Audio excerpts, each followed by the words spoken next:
The Battle of Poitiers, fought on September 19, 1356, stands as one of the most shocking and consequential moments of the Middle Ages. It was not merely a clash of armies, but a moment when the very idea of medieval kingship was shaken. On that day, a reigning monarch, John II of France, was captured alive on the battlefield, humiliated before Europe, and dragged into foreign captivity. It was a disaster for France, a triumph for England, and a turning point in the long and brutal conflict known as the 100 Years' War.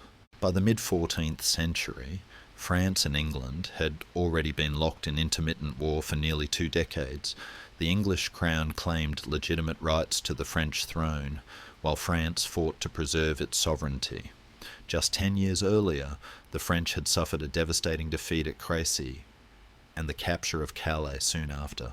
Yet France, larger and wealthier, believed it could recover. King John II, eager to restore honour and authority, sought a decisive victory over the English forces ravaging the countryside. Those English forces were led not by the king himself, but by his son, Edward the Black Prince. Young, charismatic, and already seasoned in war, the Black Prince led a mobile army deep into central France on a massive raid, burning towns, looting villages, and exposing the weakness of French defences. His goal was not conquest, but pressure, to drain French resources and force a confrontation on English terms. King John took the bait. Determined to crush the English once and for all, he gathered a massive army, perhaps twice the size of the English force, and pursued the Black Prince southward near the city of Poitiers. The French believed victory was inevitable. They had superior numbers, heavy cavalry, and the moral authority of defending their homeland. The English, by contrast, were far from support, low on supplies, and seemingly trapped. But the English had learned from past victories. At Crécy, disciplined infantry and longbowmen had shattered French cavalry charges. At Poitiers, the Black Prince carefully chose his position, a defensive landscape of hedges, narrow lanes, vineyards, and uneven ground. The terrain limited French movement and neutralized their numerical advantage. English longbowmen were placed to cover approaches, while dismounted men-at-arms formed a solid defensive corps.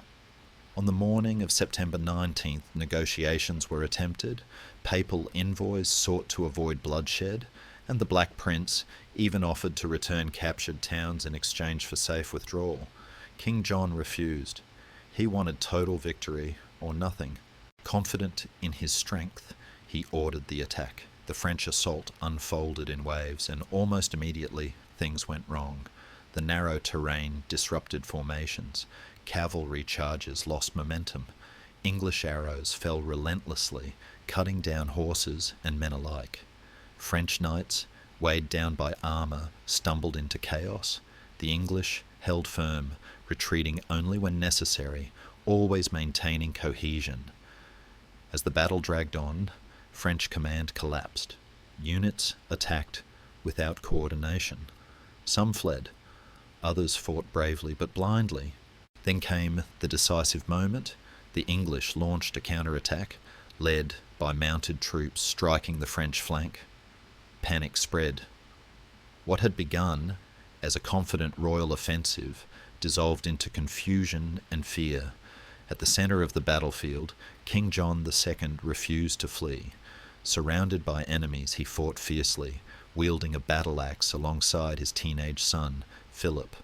It was an image of medieval valour, but also tragic futility.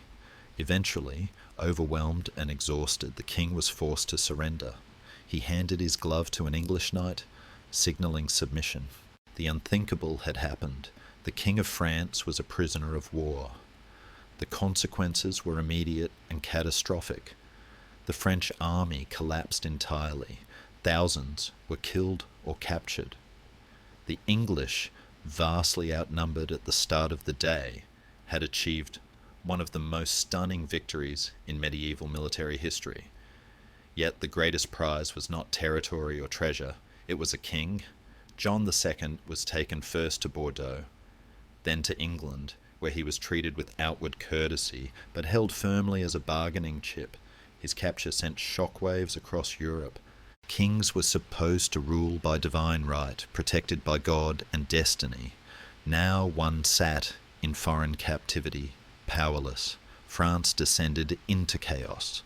With the king absent, the government collapsed into factionalism. Taxes soared to pay ransoms. Peasant revolts erupted. Banditry spread. The French nobility, discredited and divided, struggled to maintain control. The psychological damage was immense. Poitiers became a symbol of humiliation and failure. For England, the victory reinforced a powerful narrative. Discipline and strategy could overcome numbers and wealth. The Black Prince became a legend, admired even by his enemies. Yet England too would struggle to fully capitalise on its success. Holding a king hostage was easier than ruling a fractured kingdom. In 1360, the Treaty of Bretigny was signed. France agreed to pay an enormous ransom for John's release and ceded vast territories to England. Though the treaty brought temporary peace, it also planted the seeds of future conflict. The wounds of Poitiers did not heal easily. The Battle of Poitiers was not just a military engagement, it was a turning point in how power, warfare, and kingship were understood. It exposed the vulnerability of monarchs, the limits of chivalry, and the growing importance of tactics over tradition. Above all, it marked the day when the crown of France fell, not to rebellion or assassination, but into the hands of its enemy, on an open field, beneath a broken banner, in the dust of defeat. That is why Poitiers is remembered not merely as a battle, but as the day a king was captured and an entire kingdom was forced to confront its own fragility. Now let the dust of the history books settle, and the true atmosphere of the past rise up to meet us. Close your eyes, let the room around you fade into the periphery. Imagine the heavy, warm air of a late French summer, thick with the scent of dried hay and the faint, acrid tang of wood smoke drifting from a distant village. The year is 1356, and we are riding through the heart of the French countryside. The sun is high and bright, casting long, sharp shadows through the poplars. You can hear the rhythmic creak of leather saddles, the jingle of bridle bits, and the low, constant rumble of thousands of horses moving in unison. Before you get comfortable, take a moment to like the video and subscribe, but only if you genuinely enjoy what I do here. Let me know your city and local time in the comments so we can see where everyone is listening from. End of part 1. We are following the standards of Edward of Woodstock, the Prince of Wales, a man whose name will one day be whispered as the Black Prince. He is 26 years old, a golden figure of martial prowess, riding not to conquer the land, but to break its spirit. This is the chevauchée, a great mounted raid designed to scorch the earth and prove to the people of France that their king cannot protect them. The English army is a moving city of men and loot, winding its way from the Atlantic coast deep into the interior. They are not looking for a siege, they are looking for chaos. They burn the barns and steal the wine, so much wine in fact, that it is said the English archers are drinking better vintages than the lords of London back home. It is a campaign of calculated destruction.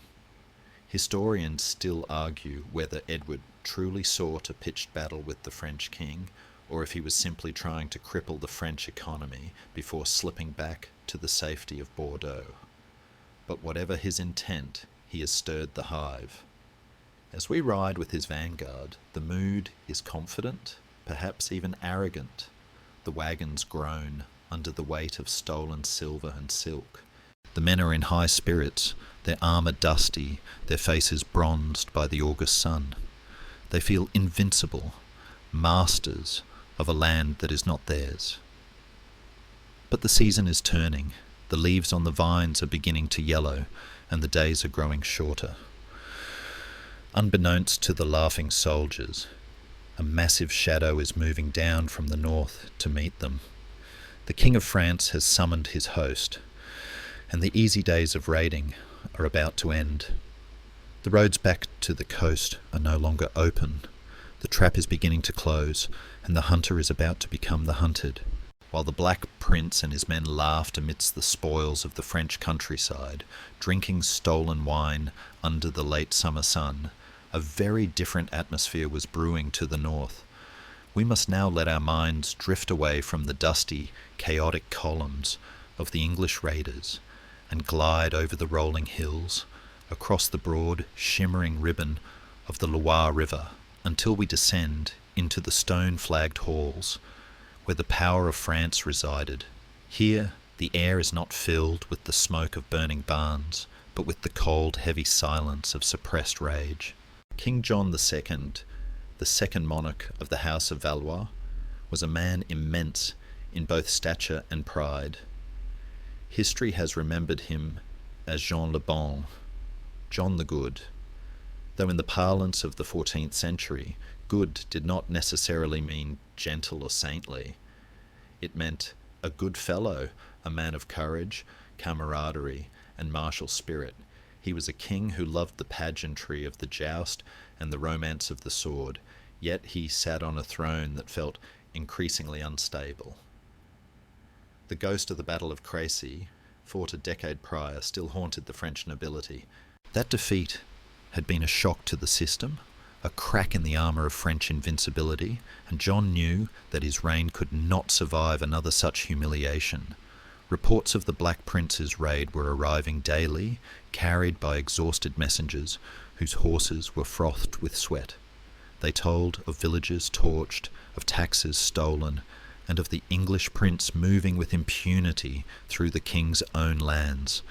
For John, this was not just a military incursion, it was a personal insult.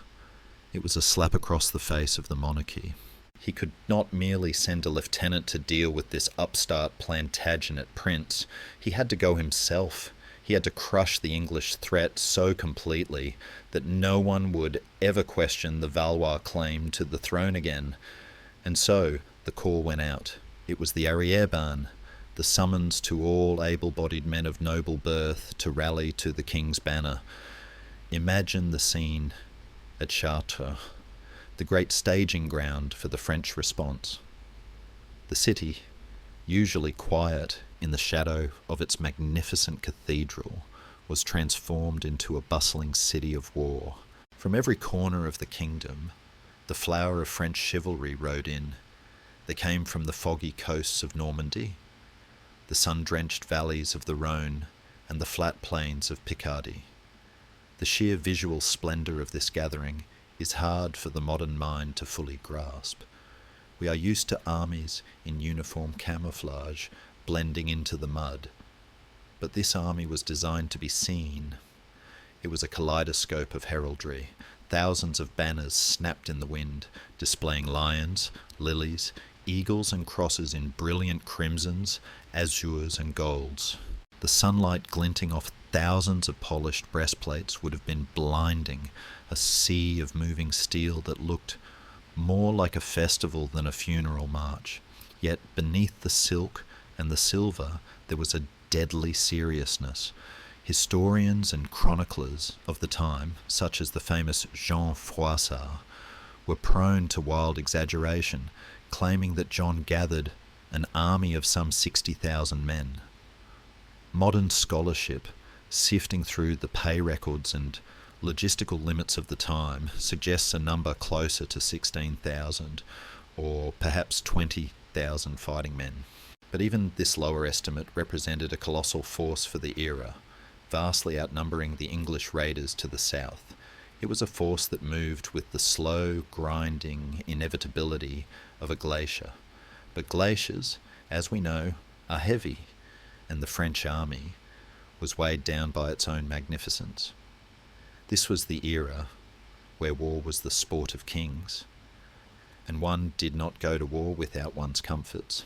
The baggage train that trailed behind the French host was miles long, filled not just with arrows and spare horses, but with velvet tents, silver dining services, and barrels of the finest vintage.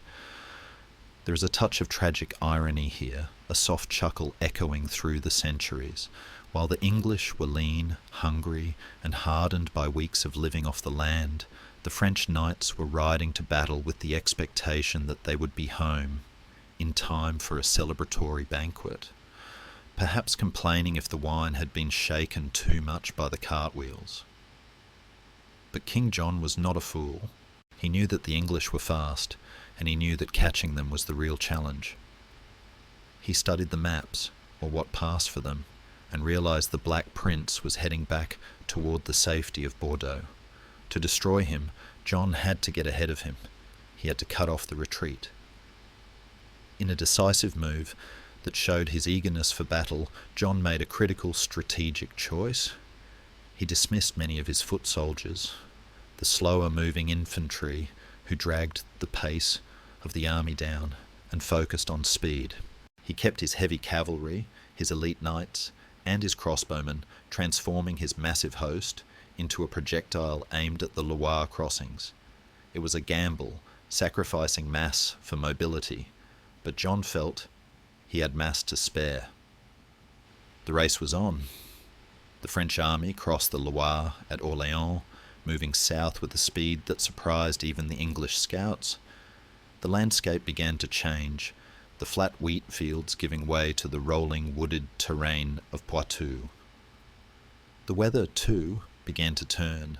The bright heat of August was fading into the cooler, damper days of September. The mornings brought heavy mists that clung to the valleys, obscuring vision and muffling the sound of hooves. Inside the French camp, confidence was high, dangerously high. The younger knights, eager for glory and ransom, spoke of the English as if they were already in chains. They sharpened their swords and polished their spurs, dreaming of the moment they would capture the famous Black Prince. But among the older commanders, men like the Marshal Jean de Clermont and Arnoul d'Audrehem, there was a quiet caution. They remembered the arrows of Crécy. They knew that a cornered wolf is often the most dangerous animal in the forest. King John, however, would hear no talk of caution. His blood was up. He felt the divine right of kings coursing through him, a belief that God was on the side of the just, and what could be more just than defending one's home from invaders? As the French army swept past the English flank, effectively cutting off the Black Prince's route to the sea, a shift occurred in the narrative of the campaign. The hunter had become the gatekeeper. The English were no longer running free. They were running into a wall. The news rippled through the French ranks like an electric current. We are ahead of them. They cannot escape.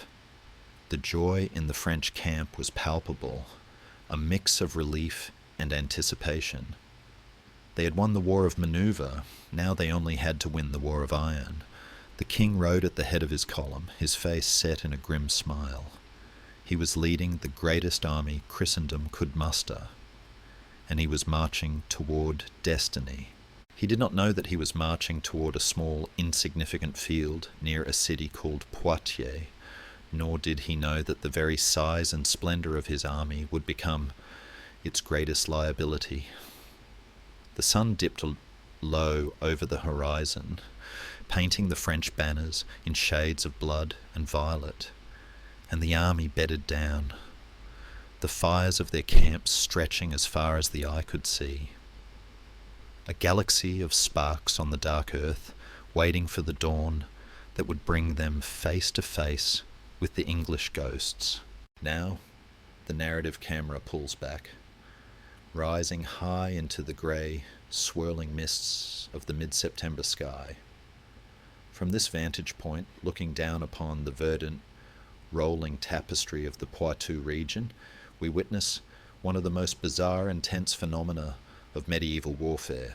It is a game of blind man's bluff played with armies, a deadly dance where two massive forces grope for one another in the dark, separated not by vast oceans, but by mere miles of woodland and a river.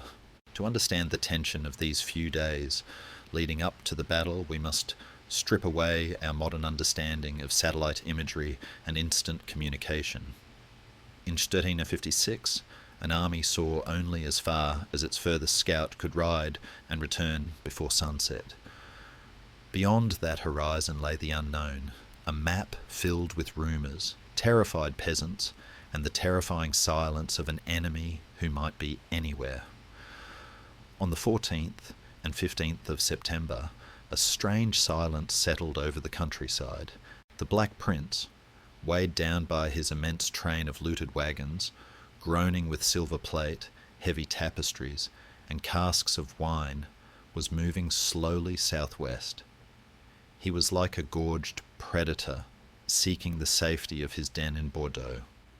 He believed, with the confidence of a man who had met little resistance all summer, that the French king was still behind him, chasing his dust. But he was wrong.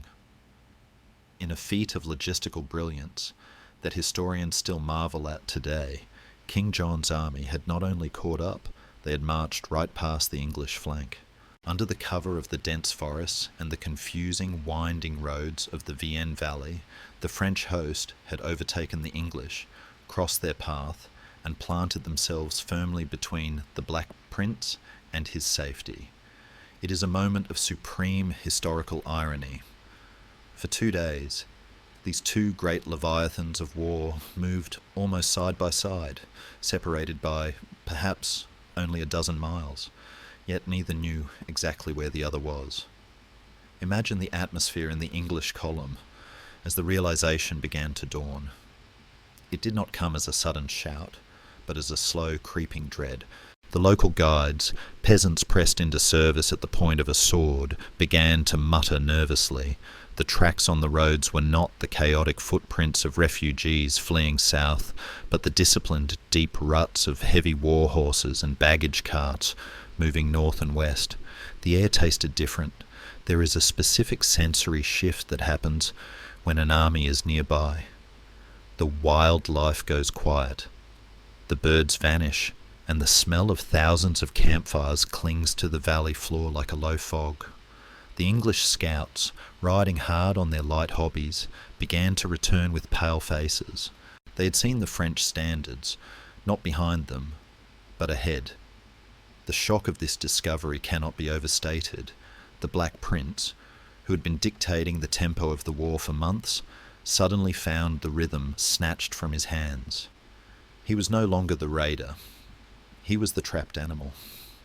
On Saturday, September 17th, the fog of war lifted in a violent clash. The prince's vanguard, pushing through a forest near the town of Chauvigny, suddenly collided with a contingent of French men-at-arms. It was a sharp, chaotic skirmish, steel ringing against steel in the dappled sunlight of the woods, horses rearing in surprise, the sudden, shocking intimacy of combat after weeks of unopposed marching. The French were driven off, but they left behind a terrifying truth. The main French army was not days away. It was here. It was in front of them. And it was massive. This is the moment where the character of the Black Prince truly emerges. A lesser commander might have panicked, ordering a reckless charge to break through, or a desperate, disorganized flight that would have seen his army cut to pieces by the faster French cavalry. But Edward of Woodstock was ice-cold in a crisis. He halted the column. He looked at his men, tired, dusty, their armour losing its sheen under layers of road grit, and he looked at the wagons. The loot, the very reason for their raid, was now an anchor, dragging them down to the ocean floor. There is a scholarly debate that whispers through the archives about this moment. Did the prince consider abandoning the wagons entirely to make a run for it? Most agree his pride would never allow it. To leave the spoils was to admit defeat. Instead, he chose to embrace the inevitable. If he could not outrun the King of France, he would have to bleed him. The weather, as if sensing the shifting mood, began to turn. The bright, warm sun of early September gave way to a brooding, heavy grey. Clouds piled up on the horizon like bruised wool. promising rain. This is a crucial detail, a sensory note that you must hold in your mind as we move forward. The ground was dry for now, but the air was heavy with moisture. For the English archers, whose yew bows were sensitive to damp, and for the French knights, whose heavy plate armour became a rusted cage in the wet, the sky was as much an enemy as the opposing army. The English army wheeled, moving with agonizing slowness, searching for a place to stand. They were no longer marching to travel. They were marching to survive.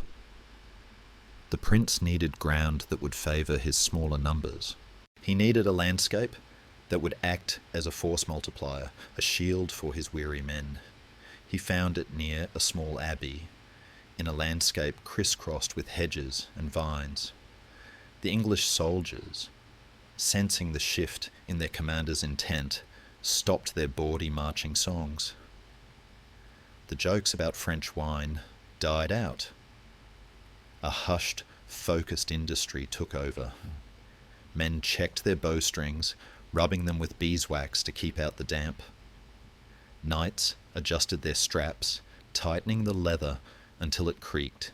They were hungry, supplies were running low, and the land of milk and honey they had been raiding was now a hostile trap. There is a grim humour in the soldier's lot. One day you are drinking stolen vintage from a silver cup. The next you are gnawing on a piece of hard biscuit, wondering if it will be, it's your last meal. Meanwhile, in the French camp, the mood was electric. King John knew he had won the strategic game. He had cut the cord. He had the Black Prince in a bottle, and now he only had to put the cork in. The French army manoeuvred with the lumbering confidence of a giant. They knew the English were low on food. They knew they were outnumbered. King John, advised by his marshals, moved to block the final escape routes. He was methodical, perhaps too methodical, allowing the English just enough time to dig in, but he believed time was on his side. Why rush when the prey is already in the net? As Saturday night fell, the two armies settled down, separated by a dark, wooded ridge. The fires of the French camp were a vast glittering city on the horizon, outnumbering the English fires 2-1. The sounds of the night drifted across the gap. The distant neighing of war horses, the clatter of pots, the murmur of thousands of prayers rising into the overcast sky. It was the last night of relative peace, a twilight zone between the manoeuvre and the massacre. The great pursuit was over. The game of cat and mouse had ended. The armies had found one another in the dark, and now, under the watchful eyes of the stars, hidden behind the clouds, they waited for the sun to rise, on a field that would soon be soaked in history. The dawn of Sunday, September 18, 1356, broke not with a golden fanfare, but with a pale, reluctant grey light that filtered through the canopy of the woods south of Poitiers. We find ourselves now standing in the boots of the English army, looking out at a landscape that seems, at first glance, entirely unremarkable. To the untrained eye, it is simply a patch of French countryside, a rolling slope, a few clusters of trees, and acres of vines clinging to the earth in neat, twisting rows. But to the eyes of Edward, the Black Prince and his veteran commanders like Sir John Chandos and the Earl of Warwick, this unremarkable patch of earth was a lifeline. It was a chessboard where the pawns might just be able to checkmate the king. History has given this place a name that rolls off the tongue with a dark, foreboding poetry, Maupertuis. In the old tongue, it suggests a bad passage, a wicked hole, or perhaps a place of misfortune. Historians still debate the exact geographic footprint of the battle, whether it took place precisely at the farm of La Cardinerie, or a mile this way or that. But the nature of the ground is well documented, and it is the ground that tells the story. The Black Prince, realizing he could run no further without his army disintegrating from exhaustion, chose to turn and face the avalanche of French steel here, precisely because it was not an open field. Imagine standing on a low ridge, looking down a gentle slope. To your left and right, the ground is broken and uneven, choked with thick hedges and brambles. These were not the polite, manicured garden hedges of a modern suburb. These were ancient, gnarled barriers of hawthorn and blackthorn, woven thick by generations of farmers to keep livestock in and wolves out.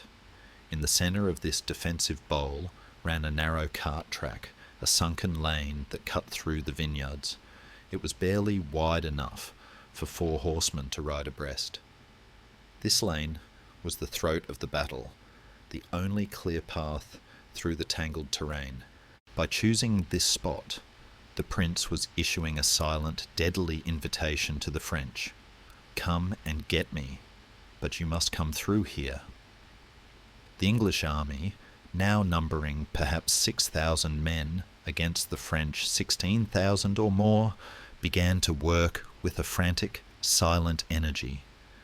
This was not the frenzied panic of men digging their own graves, but the precise professional industry of soldiers preparing a kill zone. The archers, those legendary yeomen, with their yew-bows tall as a man, moved into the vineyards. They took up positions behind the hedges, using the thick foliage as natural camouflage.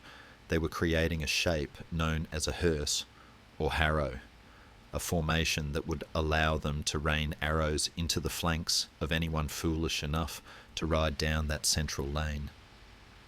The sensory details of this morning are vivid in the imagination. You can smell the damp earth, turned up by thousands of spades and boots. You can hear the thwack, thwack, thwack of billhooks hacking at branches, sharpening stakes to drive into the ground, a nasty surprise for charging horses. The vines themselves, heavy with the dark, unharvested grapes of September, provided both cover and a minor snack for the hungry men, though one imagines the English archers, used to hearty ale and beef, looked at the small, sour French grapes with a bit of scepticism. Better than eating the saddle leather, one might have muttered to his mate, a small ripple of grim laughter breaking the tension of the digging. The Black Prince positioned his men-at-arms, the heavy infantry and plate and mail, on foot. This was a crucial tactical decision. In the age of chivalry, the horse was the symbol of status. To dismount was to humble oneself, to become one with the mud and the infantry. But the prince knew that horses in this confined, vine-choked terrain would be a liability for the defenders. He needed a solid wall of iron, not a mobile cavalry force. He sent his own horses to the rear, a powerful signal to his men. I am not riding away. We stand here together. The baggage train, that immense collection of looted wealth that had slowed them down for weeks, was now put to use. The wagons were circled into a laager, a makeshift wooden fortress at the rear of their position, guarding the army's back and creating a final redoubt should the line break. As the morning wore on, the English army effectively vanished. They melted into the landscape. A French scout, looking up the slope from the plain below, would have seen only the green sway of the vines, the dark line of the woods, and perhaps the glint of a helmet here and there, like a beetle catching the sun. The trap was set. It was a masterpiece of defensive warfare, turning the very abundance of the French countryside, its hedges, its vines, its narrow roads, against the French army. Meanwhile, a few miles away, the massive French host was lurching into motion. The contrast could not have been starker. If the English were a coiled snake, hiding in the grass, the French were a stampeding bull. They were confident, loud, and shining. King John, surrounded by his dukes and marshals, was eager to bring the English to battle. He did not know the terrain as the prince did. He saw only the map, and the map said he had the numbers. He believed that sheer weight of metal and the righteousness of his cause would simply trample the English into the dust. He did not see the hedges. He did not see the sunken lane. He saw only the glory of a king punishing a thief. The waiting began. This is often the hardest part of warfare. The long, empty hours between the preparation and the scream. The English soldiers sat in the long grass, checking their bowstrings for the 100th time, sharpening daggers that were already razor-sharp. They were tired, they were hungry. The glamorous loot in the wagons behind them, silks, spices, gold chalices, was useless to them now. You cannot eat gold, and a silk tapestry offers poor protection against a lance. There was a quiet philosophical resignation settling over the ranks. They knew they were cornered, they knew the odds were impossible, but they also knew their trade. They trusted the man standing next to them, and they trusted the young prince who walked among them, calm and unhurried, speaking words of encouragement that drifted on the cool breeze. The atmosphere at Maupertuis that Sunday morning was thick with a strange, suspended energy. It was the silence of a held breath. The birds, disturbed by the digging, had returned to the trees, their chirping sounding jarringly normal against the backdrop of impending violence. The wind rustled the vines, a sound like dry whispers, mimicking the hushed prayers of the men. It was a landscape pregnant with history waiting for the water to break. The prince had chosen his ground well. He had taken a chaotic retreat and turned it into a fortress of leaves and mud. He had given his men a fighting chance. Now, all they needed was for the French to be arrogant enough to walk into it. And as the distant rumble of the French drums began to vibrate through the soles of their boots, the English knew that their invitation had been accepted. The stage was set, the actors were in place, and the curtain was about to rise on a tragedy of errors and a triumph of will. But before the first arrow could fly, a figure in red would step onto the stage, bringing a brief, surreal pause to the proceedings, a Sunday intervention that would stretch the tension until it hummed like a plucked string. The stage was set for slaughter, the actors breathing shallowly in the damp air, but before the first arrow could fly, a singular figure emerged from the no-man's land between the armies. He did not wear armour, nor did he carry a sword. He was draped in the sweeping crimson robes of the church, a splash of blood red against the green and grey of the field. This was Cardinal Talleyrand de Périgord, a papal legate sent by Innocent VI with a desperate mission to stop two Christian kings from tearing each other apart on a Sunday. The intervention of Cardinal Talleyrand is one of those moments in history that feels almost cinematic in its suspension of disbelief. Here were two massive war machines, geared up and grinding toward collision, suddenly hit with the divine pause button. The Cardinal was a man of immense influence and intellect, a seasoned diplomat who understood the stakes. He knew that a battle here would not just be a skirmish, it would be a catastrophe for Christendom. He rode first to the French king, John II. Picture the scene, the king, resplendent in his surcoat of blue velvet, embroidered with gold lilies, surrounded by the flower of French nobility, men itching to charge, their horses stamping the ground. Into this circle of steel rides the cardinal, raising his hand for peace. He pleaded with John, arguing that the Black Prince was effectively trapped and could be forced to surrender without the shedding of noble blood. "Sire," he might have said, his voice cutting through the clatter of armour, "why buy with blood what you can have for patience?" King John, though eager for battle, was a pious man. He hesitated.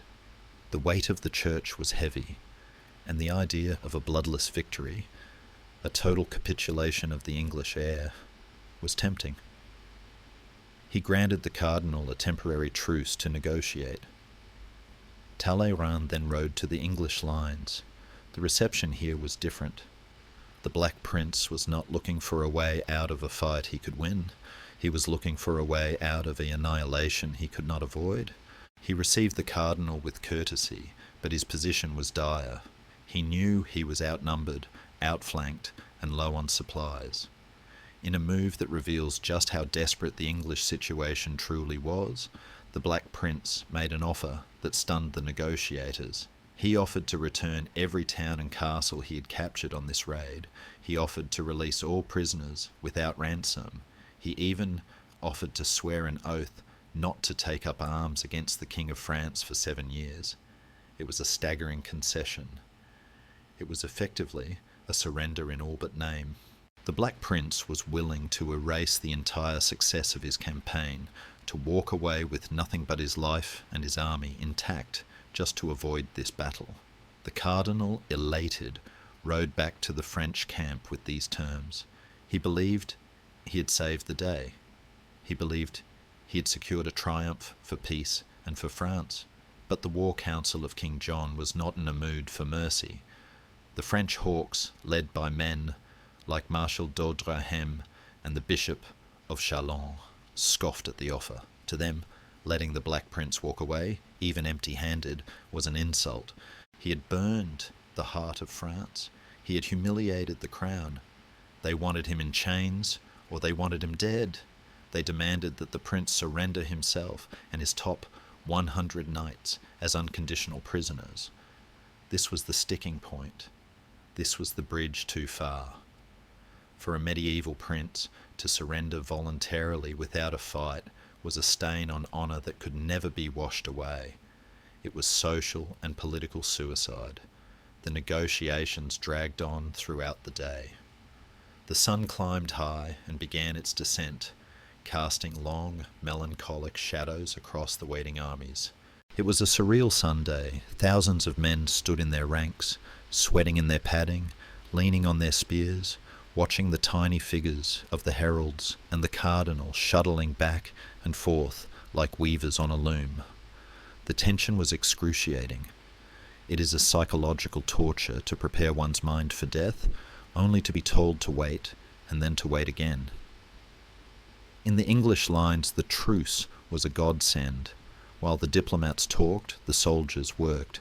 They used the extra hours to deepen their trenches, to thicken the hedges, to check their bowstrings again. They rested their horses and shared the last of their meagre rations. The Black Prince walked among them, his presence a calming anchor. He used the time to reinforce the narrative. They do not want peace. They want your humiliation. They want to strip you naked and parade you through Paris. We fight not just for loot, but for our lives. On the French side, the delay bred frustration. The momentum of the morning's fervour began to curdle into impatience. Arguments broke out among the commanders. The discipline of the massive host began to fray at the edges. Men grew bored. They sat in the grass, gambling with dice, complaining about the cardinal's interference. The priest talks too much, they grumbled. Let the iron speak. There is a scholarly debate about whether the Black Prince's offer was genuine or a ruse to buy time for defences. Most historians lean towards the former. The terms were too generous to be a mere bluff. He really was willing to give it all up. But when the French demand for unconditional surrender came back, the prince's demeanour shifted. He had offered his hand and it had been slapped away. Now he would offer his fist. As the sun began to set on Sunday evening, Cardinal Talleyrand, exhausted and defeated by the stubbornness of men, rode away. He had failed. The truce of God was over. The last chance for peace had evaporated like the morning mist. The Black Prince gathered his captains. The offer was rejected. The battle would happen. But the English were no longer the desperate, trapped animals of the morning. They were rested. They were dug in. And they were resolved. The French had refused to build a golden bridge for a retreating enemy. Now they would have to cross a bridge of swords. The night settled in, darker and colder than the one before. The false hope of the day made the coming reality feel even heavier. The soldiers on both sides knew that there would be no more talking. The next voice they heard would not be a priest's prayer, but the scream of the charge. The Sunday of diplomacy had ended. The Monday of blood was about to begin. The silence of the night was not peaceful. It was the silence of a held breath before a scream, the heavy, pressurized quiet of a dam about to burst. The sun finally surrendered the field, slipping below the western horizon and taking with it the last warmth of the day, leaving the rolling hills of Maupertuis to the mercy of the night. It was a darkness that felt heavier than usual, a physical weight pressing down on the chest, compounded by the damp chill that rose from the vineyard soil. This was the long night, the final span of hours between the certainty of existence and the void of the unknown. If the day had been a theatre of diplomatic words, the night was a theatre of silence, where the mind was left to run wild without the distraction of labour. We must now lower our voices and step carefully through the gloom, moving like ghosts between the campfires to understand the profound psychological divide between the two armies that lay sleeping, or trying to sleep, only a mile apart. On the French side, the atmosphere was one of restless anticipation, a nervous energy that hummed beneath the canvas of thousands of tents. King John's host was a moving city of privilege and power. Even here, on the edge of slaughter, the rituals of the nobility persisted. Servants scurried to light tapers in silver holders. Squires polished armour that was already gleaming, and the smell of roasting meats drifted on the breeze, a cruel taunt to the starving English across the valley. Yet, despite the comforts, there was an unease. The older knights, men who had seen the arrow storms of Crécy, lay awake staring at the silk roofs of their pavilions. They knew that war is a capricious god, and that pride is often the appetizer before a meal of ash. There is a soft, humanizing irony in the image of a French duke, draped in velvet, unable to find rest on his feather bed because the silence of the woods feels too loud. Perhaps he worries about his will, or perhaps he is merely annoyed that his favourite greyhound is shivering in the draught. It is in these small, trivial discomforts that history becomes real. We tend to imagine medieval warriors as stone statues, impervious to cold or worry, but they were men who disliked damp socks and hard ground just as much as we do. Across the dark divide, in the English lines, the reality was starkly different. There were no silk pavilions here, no roasting boars turning on spits. The Black Prince's men were sleeping rough, wrapped in their cloaks, huddled together for warmth in the lee of the hedges they had spent the day reinforcing. They were hungry, the supply wagons were largely empty, the looted treasures of the raid offering no sustenance. A golden chalice makes a poor soup bowl when there is no broth to put in it. One can imagine an archer, a long-limbed yeoman from Cheshire, gnawing on a piece of hardtack that threatens to break a tooth, whispering to his mate, "If the French don't kill us, the baker surely will." A quiet ripple of laughter, dry and brittle, would fade quickly into the dark. But in this scarcity there was a forging of something harder than steel, a grim, unified resolve. They were the cornered wolves. They knew that their only ticket home was through the massive army waiting for them in the dark. The Black Prince, ever the astute commander, did not retire to a tent. He walked the lines.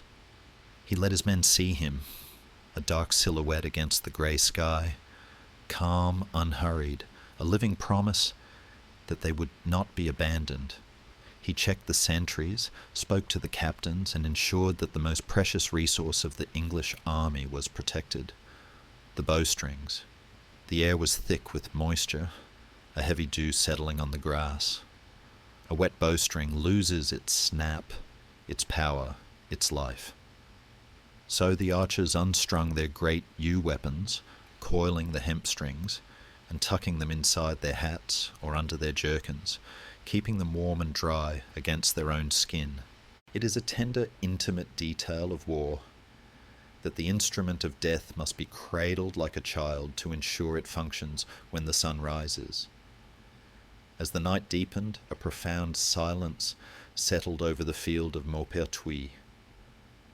It was not a true silence, of course, but a tapestry of small, unintentional sounds, the clinking of a bridle, the cough of a man with a lung full of damp air, the rustle of the wind in the drying vines. Historians have long debated the exact movements of the English during these dark hours.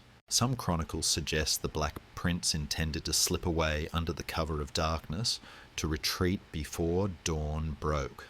Others argue he was merely repositioning his baggage train, moving the heavy wagons of loot across the river to safety so his army could fight unencumbered. The truth likely lies in the middle, a flexible plan to withdraw if the French let them, but to stand and fight if they did not. This ambiguity adds a layer of tension to the night.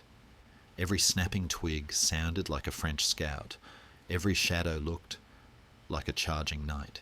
The psychological strain of waiting for the whistle, as modern soldiers might call it, is timeless. In 1356, there was no whistle, only the slow, agonizing creep of the constellations across the sky. The weather, too, played its part in this nocturnal drama. It was not storming, but the air was heavy, the kind of weather that makes old wounds ache. And there were many old wounds in these ranks, scars from Crécy, from Calais, from a dozen petty skirmishes in the mud of Gascony. Men touched these scars in the dark, talismans of survival, wondering if their luck had finally run dry. Yet, amidst the fear, there was a strange peace. The complexity of life had been reduced to a binary simplicity. Tomorrow, you live or you die. There were no taxes to pay in the dark, no fields to plough, no nagging debts. There was only the shield, the sword, and the brother at your side. This band of brothers sentiment, later immortalised by Shakespeare, was a tangible reality in the sunken lanes of Poitiers. The English army was small, professional, and tightly knit. They knew each other's names, their villages, their sweethearts back in England. This cohesion was their invisible armour, something the massive, feudal gathering of the French, a collection of rivals and strangers, could not replicate.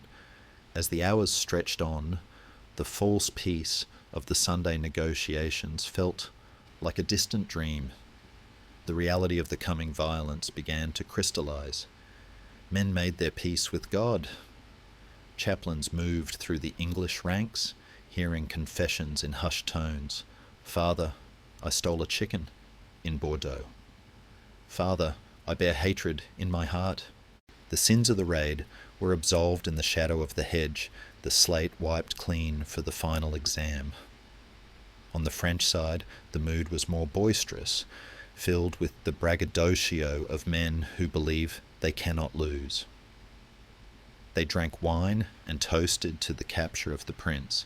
They argued over who would have the honour of the first charge, oblivious to the fact that the honour of the first charge is often the honour of the first death. The disconnect between the two camps was absolute. One side preparing for a funeral, the other for a festival. And so, the wheel of the night turned. The moon, hidden behind banks of drifting cloud, offered little comfort. The temperature dropped, chilling the metal of the armour that many men had chosen to sleep in, fearful of a surprise attack. Sleeping in full-plate armour is an exercise in misery. It is like sleeping in a cold steel coffin that pinches and chafes with every breath. But fear is a potent motivator, and comfort was a luxury left behind in the world of yesterday. As the first hint of grey began to bleed into the eastern sky, a subtle shift occurred. The breathing of the armies changed. The snores and murmurs faded, replaced by the rustle of waking men. The long wait was ending. The darkness, which had been a shield, was thinning. The monsters were no longer in the mind. They were forming up across the valley. The long night was over, and the dawn of the Black Prince and the ruin of a king was at hand. The birds began to sing, ignorant and cheerful, their melody a jarring counterpoint to the sharpening of blades. The dew lay heavy on the grass, waiting to be shaken off by the hooves of destiny.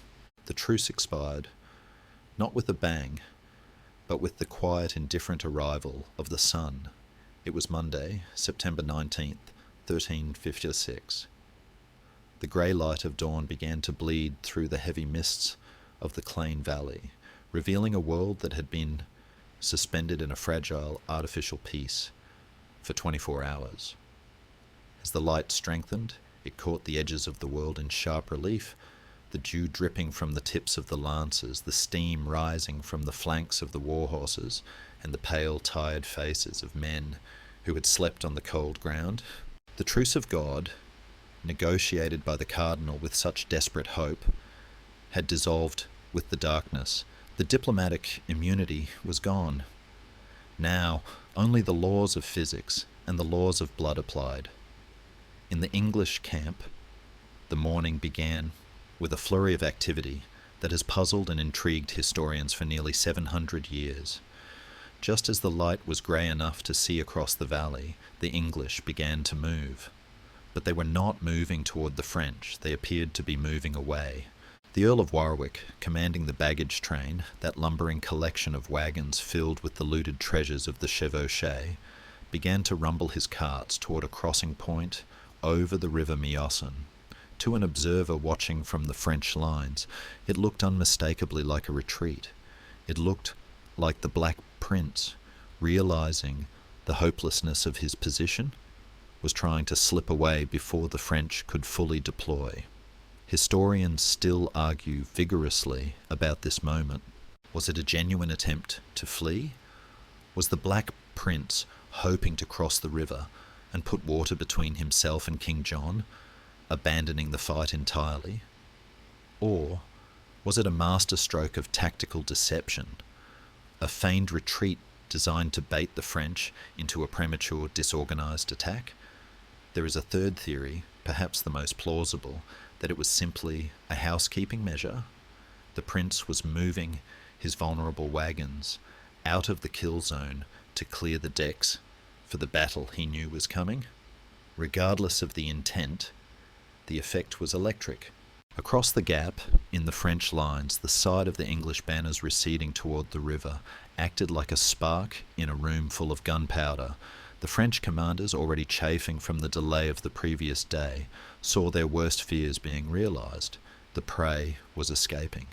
The English were running, and with them was going the glory, the ransoms, and the satisfaction of a decisive victory. This perceived flight triggered a famous and bitter dispute between the two French marshals, the men responsible for organizing the army. On one side was Jean de Clermont, a cautious and experienced soldier who advised patience. He urged the king to let the English run, or to surround them and starve them out. Why risk a battle when hunger would do the work for you? On the other side was Arnold d'Audrehem, a man of fire and impulse.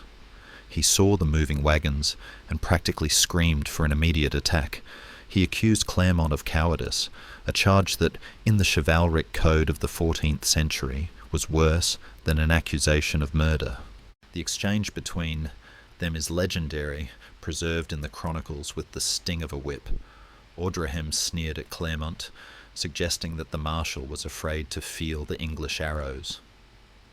Clermont, his face likely flushing with a dangerous mix of shame and rage, retorted with a line that would serve as his epitaph. "You shall not be eager enough to outstrip me today," he hissed, "for I will be so far forward that the point of your lance will not even touch the rump of my horse." It was a deadly promise. In their rush to prove who was the braver man, they abandoned strategy for ego. They were like two competitive siblings racing to be the first to jump off a cliff, dragging an entire kingdom down with them. King John, witnessing this furious debate and seeing the English apparently slipping through his fingers, made his decision. The caution of the Sunday truce vanished. He ordered the attack. The command rippled through the massive French host, and the beast began to wake up. We must pause here to appreciate the sheer visual magnitude of what began to unfold. The French army was not a drab collection of soldiers in khaki. It was a moving stained glass window. As the banners were unfurled, the field of Poitiers blossomed with colour. The golden lilies of France, the red towers of Castile, the checkered patterns of noble houses from across the continent. It was a riot of heraldry. Thousands of knights mounted their heavy destriers, the massive war horses snorting and pawing the earth, sensing the shift in their riders' tension. The sound must have been overwhelming. Not the clash of battle yet, but the deep, resonant thrum of thousands of hoofbeats, the clatter of steel stirrups, and the metallic slide of swords being loosened in their scabbards. But King John had made a specific tactical choice that would define the day, influenced by the disaster at Crécy, where horses had been slaughtered by arrows. He ordered the majority of his knights to dismount. They cut their lances down to 5 feet, transforming them into heavy spears, and prepared to march on foot. It was a strange sight, the proudest aristocracy in Europe, men born to the saddle, taking off their spurs and trudging through the mud like common infanteries. Only a select group of elite cavalry, about 300 knights on each flank, led by the feuding marshals, remained mounted. Their job was to smash into the English archers, to ride them down and clear the path for the slow-moving ocean of dismounted knights behind them. As the French army began its advance, the ground literally shook. The English, who had been in the middle of their manoeuvre, froze. The Black Prince, seeing the French movement, realized instantly that the time for retreat, feigned or real, was over. He shouted the order to halt. The wagons were abandoned or hastily shoved into defensive positions. The men-at-arms who had started to march away wheeled around and ran back to their positions behind the hedges. It was a moment of controlled chaos. Imagine the adrenaline spike. 1 minute, you are walking away, thinking you might live to see England again. The next, you are sprinting back to a muddy ditch, checking your helmet strap, knowing that the wall of steel moving toward you intends to crush you into the earth. The prince rode along the line, his voice calm, cutting through the rising panic. He didn't give a grand Shakespearean speech about glory. He spoke of practical things. He reminded the archers to aim low, to target the horses. He told the men-at-arms to hold their ground, to trust the hedges. They are many, he might have said, but they are crowded. They will trip over their own pride before they reach us. There is a soft, dark humour in the soldier's plight, hurrying to find the best spot in a ditch to potentially die in. "Move over, Thomas," a soldier might grunt, shoving his friend. "That's my patch of mud." The sun was fully up now, burning off the last of the mist. The battlefield was clear. The French vanguard, the mounted elite led by the 2 quarrelling marshals, began to pick up speed. They were aiming for the gaps in the hedges, for the sunken lane where the English centre lay. They were a glittering, thundering wave of iron. To the English archers, waiting in the vineyards, crouched behind their longbows, the approaching French must have looked unstoppable. They were the finest killers of their age, encased in the best armour money could buy, riding beasts bred for war. But the English had the terrain, and they had the longbow. As the marshals spurred their horses into a gallop, eager to make good on their deadly wager of bravery, the distance closed. 500 yards, 400. The silence of the morning was gone, replaced by the rhythmic, terrifying drumming of the charge. The Monday dawn had ended. The working week of death had begun.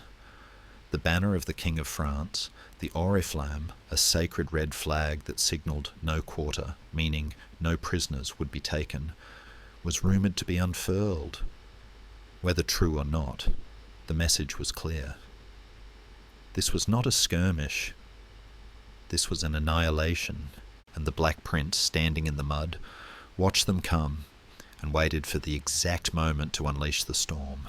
The thunder of the charge rolled across the field, a physical vibration that rattled the teeth of the English soldiers waiting behind the hedges. The 2 French marshals, Jean de Clermont and Arnould d'Audrehem, having goaded each other into a reckless fury, were now racing to be the first to die. They led the vanguard, the elite mounted knights, in a desperate bid to smash through the English lines before the main body of the French army even arrived. It was a move born of ego, not strategy, and the landscape of Maupertuis was about to exact a terrible price for it. Audrehem, on the French right, thundered toward the position held by the Earl of Warwick. Clermont, on the French left, aimed for the Earl of Salisbury and the crucial gap in the hedge. To the terrifying sound of thousands of hooves churning the mud, they crashed into the English defences. The initial impact was sickeningly loud, the sound of steel meeting wood, of heavy war horses slamming into the thick, gnarled hawthorn hedges. But almost immediately, a horrifying realization dawned on the English archers. For decades, the longbow had been the queen of the battlefield, its yew-staves driving arrows through chainmail as if it were linen. But technology does not stand still. The French knights riding down on them were not wearing the old mail hauberks of their grandfathers. They were encased in the new plate armour, curved, polished sheets of steel that deflected blows. The first volley of English arrows flew with their characteristic deadly hiss, but instead of the sickening thud of piercing flesh, the air was filled with the clatter of hail on a tin roof. The arrows struck the breastplates and helmets of the charging knights and simply shattered or glanced off, spinning harmlessly into the air. A wave of panic rippled through the English archers. "They are made of iron!" a young bowman might have shouted, his hands trembling as he reached for another shaft. It was a moment of technological shock. The weapon that had defined English dominance was failing. However, the Earl of Oxford, seeing the futility of shooting at the armoured men, shouted a command that would turn the tide of the skirmish. He ordered a detachment of archers to leave the safety of the hedge and run out into the marshy meadow on the flank. It was a risky move, exposing them to the open field, but it changed the geometry of the battle. From this side angle, they were no longer shooting at the knights' armoured fronts, they were shooting at the horses. While the knight was a tank of steel, the horse was still flesh and blood. The French, in their arrogance or haste, had not fully armoured their mounts.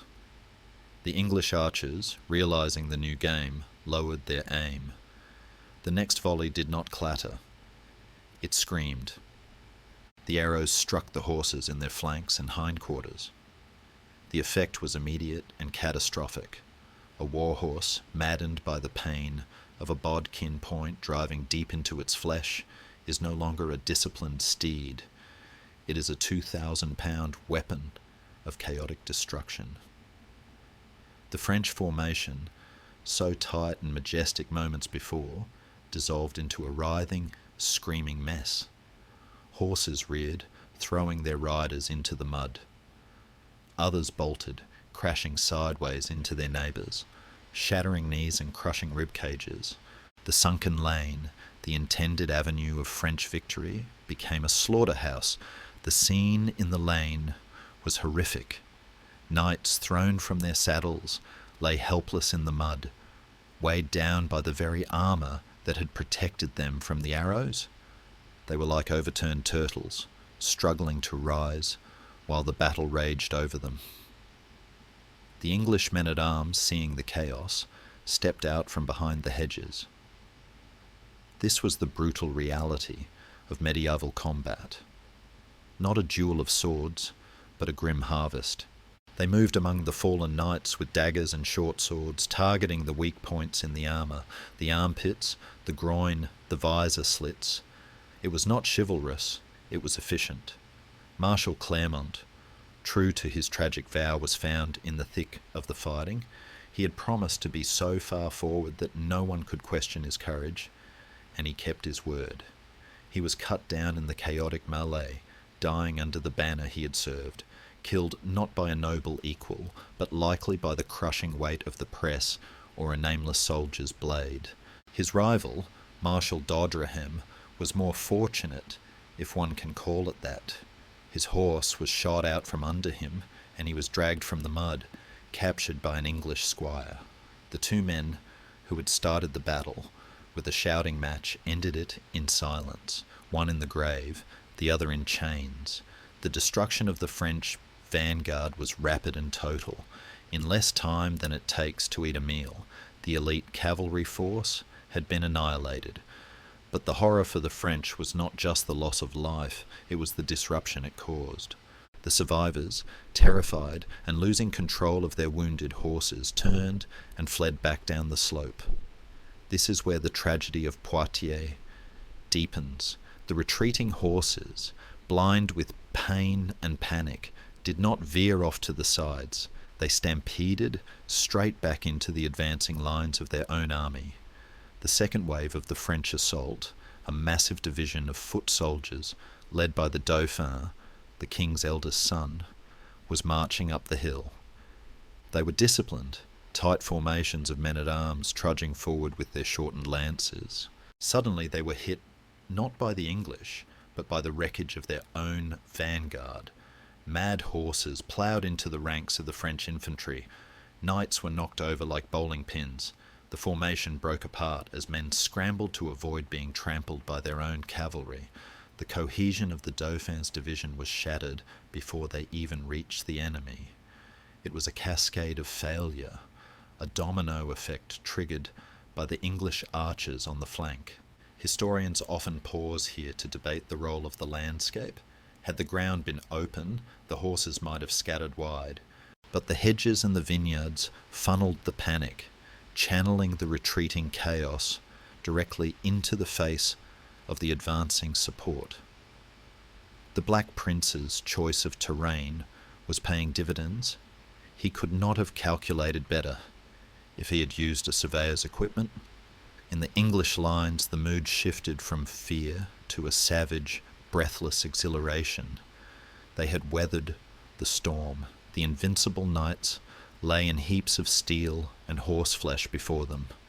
The archers, their fingers bleeding from the strain of the draw, looked at their work with grim satisfaction. The Iron Men bleed just like us. A veteran might have grunted, spitting on the ground to clear the taste of dust and adrenaline. But the Black Prince did not celebrate. He watched the hill. The dust was settling on the vanguard, but through the haze he could see the glint of thousands of helmets moving up the slope. The marshals were dead or taken, but the King of France had 3 more armies behind them.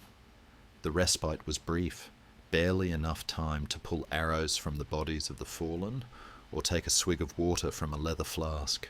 The air was heavy with the metallic scent of blood and the bowels of dying horses. The sensory overload of the battlefield was ramping up. The cries of the wounded, the shouts of sergeants trying to reform the lines, and the ominous, steady drumbeat of the approaching infantry filled the valley. The first wave had broken against the English rock. It had proved that the longbow, when used with tactical brilliance, could still master the armoured knight. But now, the battle was changing. It was no longer a contest of speed and cavalry. It was about to become a grinding, suffocating, shoving match of heavy infantry. The Dauphin was coming, and he brought with him the youth and the future of France, marching unknowingly into the chaos left by their elders. The English braced their feet in the mud, lowered their spears, and prepared for the weight of a kingdom to crash down upon them. The dust from the ruin of the vanguard had barely settled when the second act of the tragedy began. Through the haze of pain and confusion, a new shape emerged, a solid, shimmering wall of steel moving up the slope. This was the division of the Dauphin, Prince Charles, the 18-year-old heir to the French throne. Unlike the chaotic, ego-driven charge of the marshals, this was a disciplined, terrifyingly silent advance. 4,000 men at arms, the cream of the French nobility, had dismounted. They had cut their lances down to 5 feet, stiff heavy pikes suitable for close-quarters butchery, and were marching shoulder to shoulder, a slow-moving glacier of plate armour intent on crushing the English line by sheer weight. For the English archers, the sight was a nightmare made real. They reached into their quivers, their fingers brushing against the fletching of their arrows, and felt a terrifying emptiness. The slaughter of the horses had been expensive. Thousands of shafts had been loosed in those frantic minutes, and now the supply was critically low. A ripple of panic, quieter but more profound than before, moved through the yeoman ranks. "Make them count," the sergeants hissed, but the targets were no longer soft horse flesh. They were men encased in the finest Milanese and German steel. As the Dauphin's wave crashed against the hedge, the battle shifted from a shooting gallery to a grinding wrestling match. The longbows, now largely useless against the advancing wall of plate, fell silent. The song of the yew-wood was replaced by the sickening crunch of impact. The English archers, seemingly out of options, did something extraordinary, something that speaks to the desperate improvisation of survival. They dropped their bows and scrambled out from the safety of the hedges, not with swords, but with stones. Chroniclers describe a scene of primal violence. The archers picked up rocks from the rocky soil of Poitiers and hurled them at the French knights. It sounds absurd to the modern ear, throwing stones at armoured men.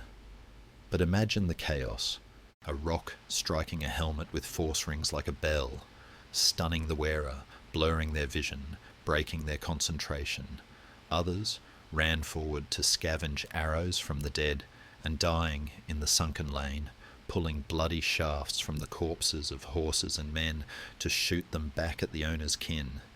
It was a scavenging war, a desperate recycling of death, but stones and scavenged arrows could not stop the Dauphin's advance. The French infantry, shouting "Montjoie, Saint-Denis," smashed into the English men-at-arms. The hedge, which had been a barrier, now became the defining line of the struggle. It was a brawl of unimaginable density. In medieval combat, the press is often the real killer. Men were packed so tightly they could barely swing their weapons. Those who slipped in the mud were not stabbed, they were trampled, suffocated under the weight of their own friends and enemies, their armour becoming a crushing tomb. The heat was suffocating. It was mid-September, and the physical exertion of fighting in 60 pounds of plate armour is akin to running a marathon while breathing through a straw. Inside the helmets, the air grew stale and hot, reeking of sweat and fear. Men gasped for breath, their vision tunnelling, their world reducing to the terrifying slit of the visor, and the man trying to kill them in front of it. The sky darkens, not just from the earlier arrows, but from the closing in of the senses. The Black Prince, seeing his line buckle under the immense pressure, committed his reserves. He threw everything he had into the fight. The battle hung in the balance. For hours, or what felt like hours, the two sides locked together, swaying back and forth like two exhausted boxers. The English were fighting with the desperate fury of men who know there is no retreat.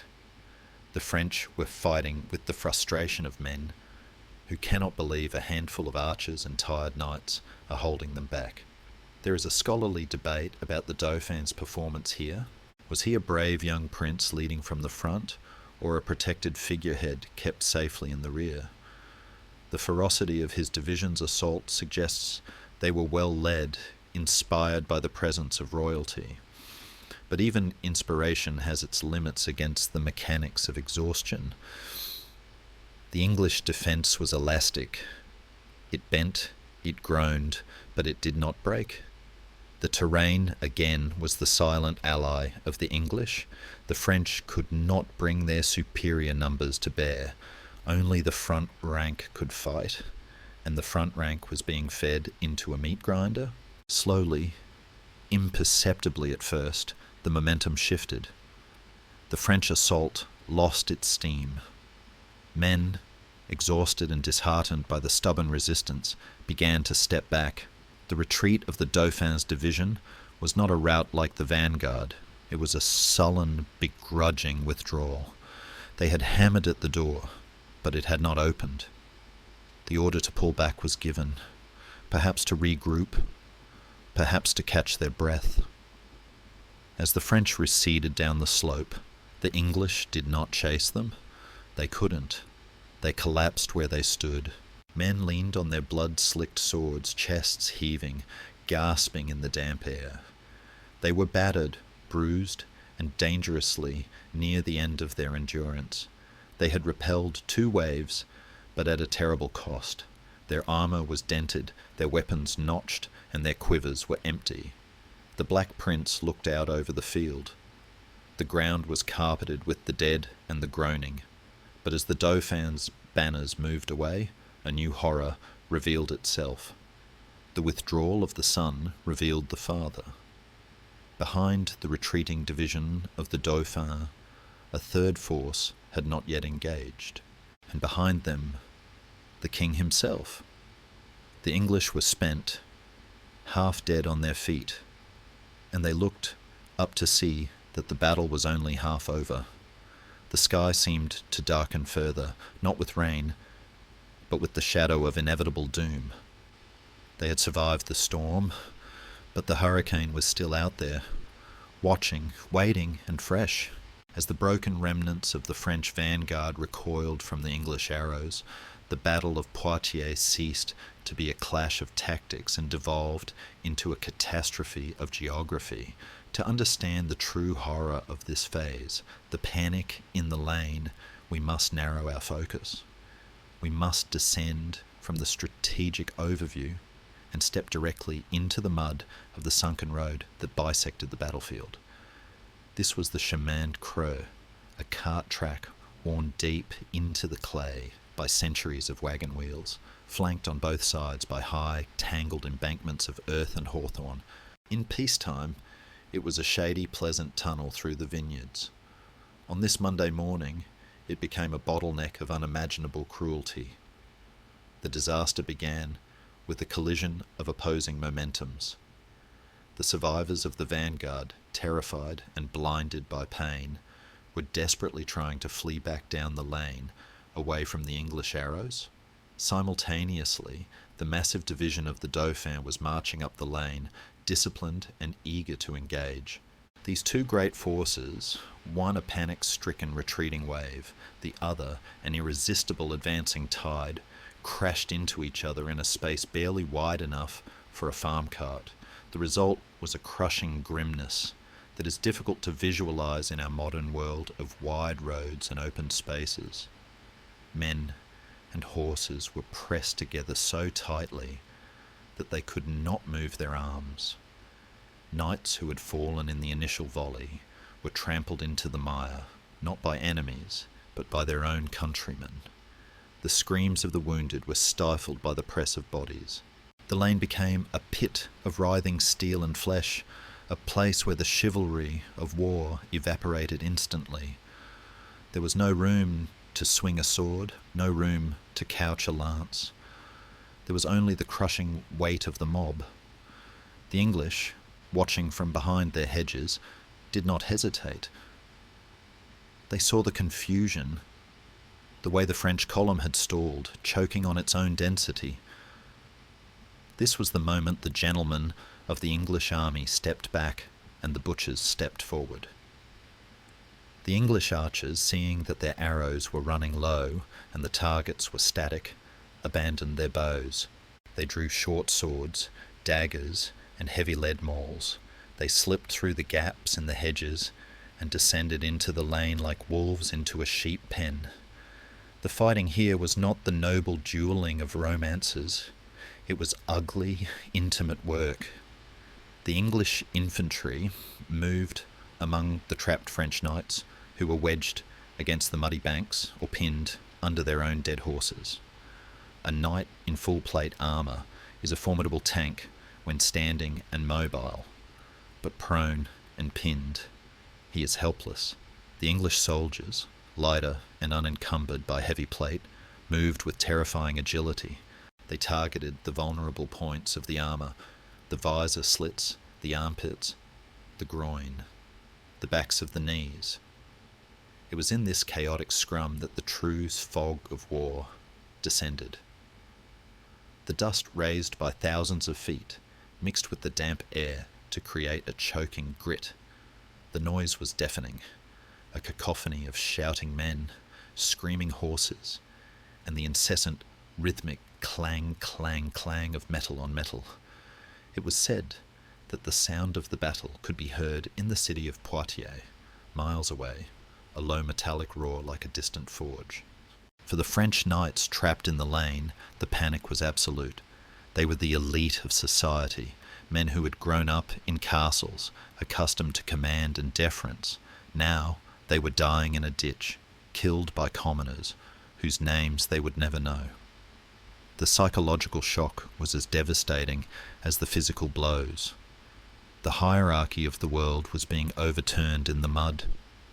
The panic in the lane was not just a fear of death. It was a fear of the ignominy of it. To die like cattle in a chute, powerless and anonymous.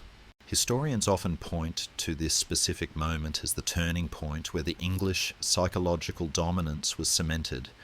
The French looked at the lane and saw a trap. The English looked at it and saw a killing floor. The Black Prince, observing from his vantage point, understood that the lane was doing his work for him. It was breaking the French cohesion. It was turning their greatest asset, their numbers, into their greatest liability. Every fresh French unit that tried to push into the lane simply added to the crush, feeding the disaster. Yet, amidst the slaughter, there were moments of surreal endurance. We read accounts of knights who fought on, despite horrific wounds, adrenaline masking the pain. We hear of friendships tested to the breaking point, as men were forced to climb over the bodies of their comrades to find a patch of fighting ground. The lane was slick with blood, making footing treacherous. To slip was to die. To fall was to be buried. As the morning wore on, the panic in the lane began to subside. Not because the fighting stopped, but because the lane was effectively sealed off by a barricade of the dead. The bottleneck had become a wall. The French assault was forced to spill out of the lane and onto the difficult, uneven ground of the vineyards and hedges on either side. This was exactly what the Black Prince had wanted. He had forced the enemy to fight on his terms, on his ground, in a way that nullified their strength. The sensory experience of the lane would haunt the survivors for the rest of their lives. The smell of open bowels, the metallic tang of blood, the claustrophobic terror of the crush. It was a vision of hell painted in the colours of heraldry, and yet the battle was far from over. The blockage in the lane meant that the French attack was faltering, but the sheer mass of the French army meant they could not simply stop. The pressure from behind kept pushing men forward into the meat grinder. The English, too, were beginning to feel the strain. The panic in the lane had been a slaughter for the French, but it was exhausting work for the English. Their arms ached from the hacking and the stabbing. Their breath came in ragged gasps. They looked at the wall of dead in the lane and felt a grim satisfaction, but also a rising dread. How many more? How long could they keep this up?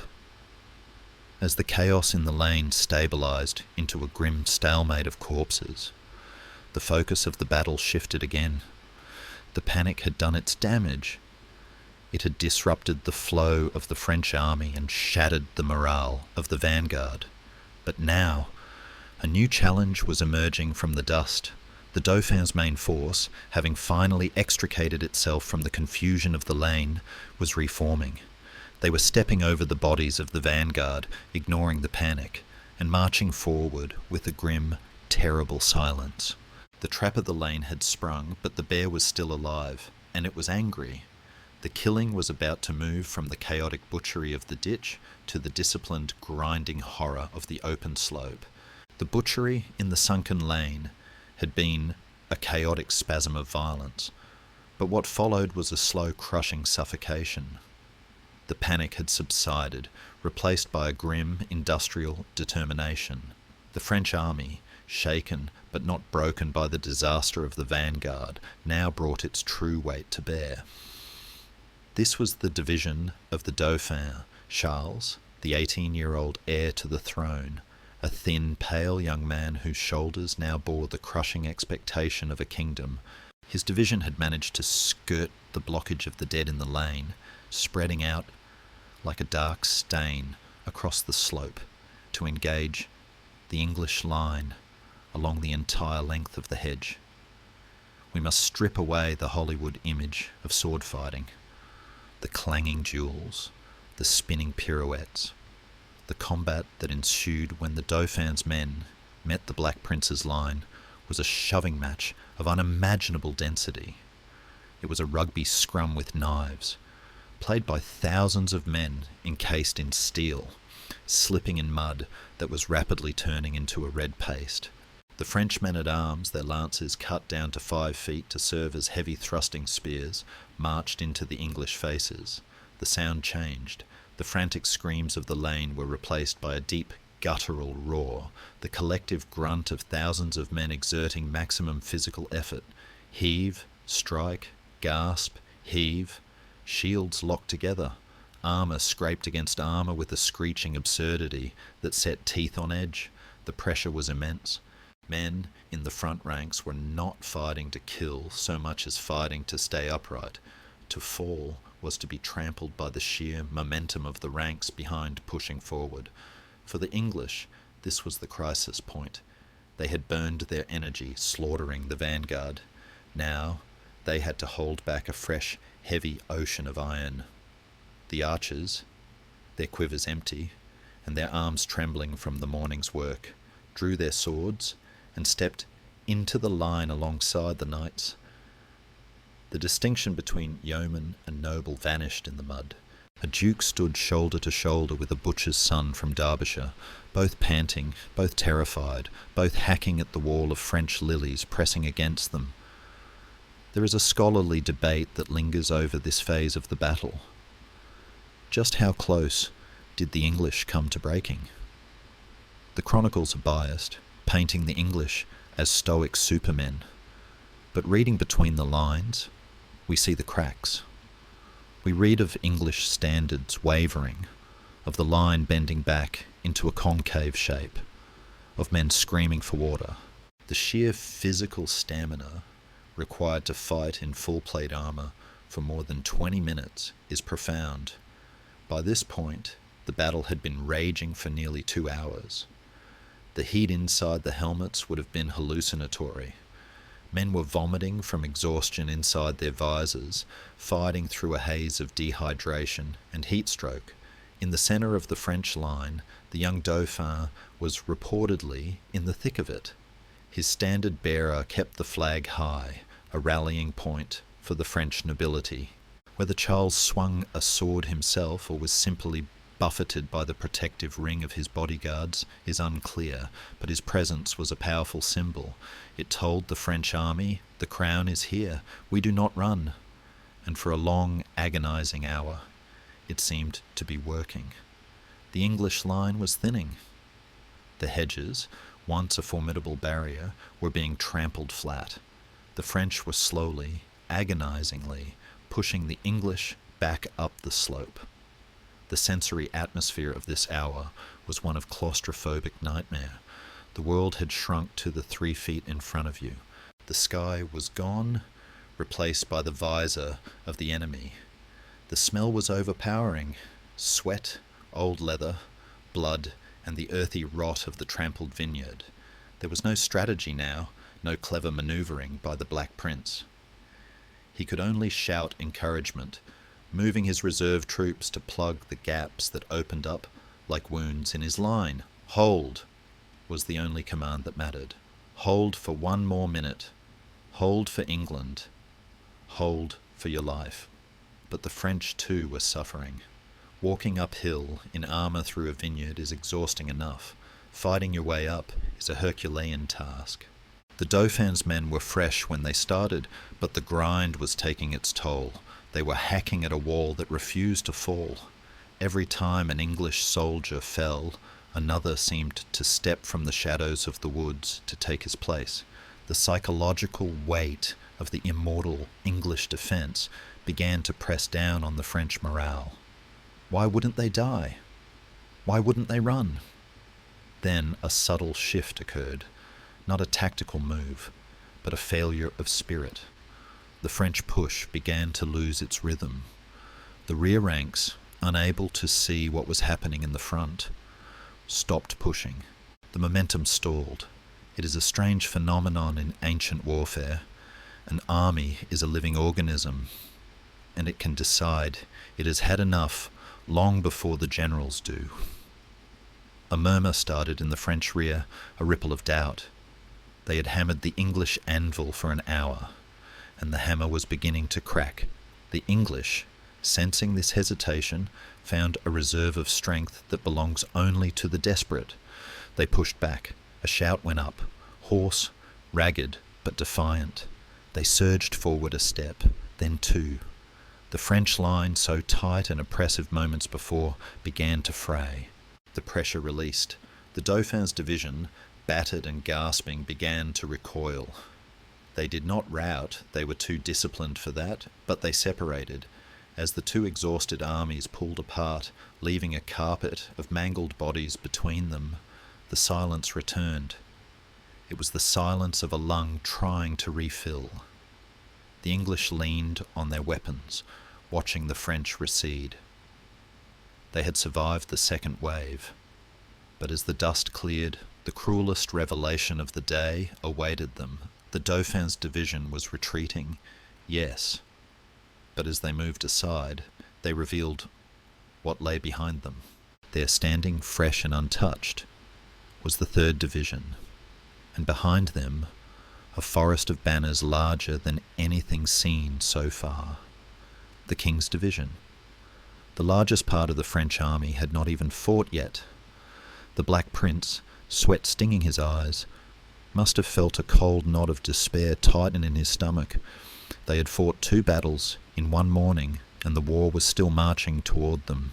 The English were bleeding, out of arrows, and pushed to the limit of human endurance, and King John was just getting started.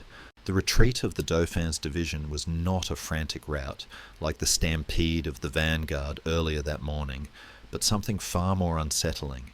It was a ghostly, inexplicable receding of the tide, as the exhausted English soldiers peered through their battered visors. Wiping sweat and blood from their eyes, they witnessed a spectacle that defied the logic of the battlefield. The massive block of French infantry, which had been hammering against the English line with the force of a battering ram, simply disengaged. Banners that had been pressing forward only moments ago turned around. The golden lilies, which had served as the terrifying focal point of the assault, began to drift away, back down the slope and toward the safety of the rear. To the English, who were gasping for air and clutching their notched swords with trembling hands, it looked like a miracle, but in the French ranks, it looked like a betrayal. This moment, known to history as the mysterious withdrawal, remains one of the most debated and analysed pivot points of the 100 Years' War.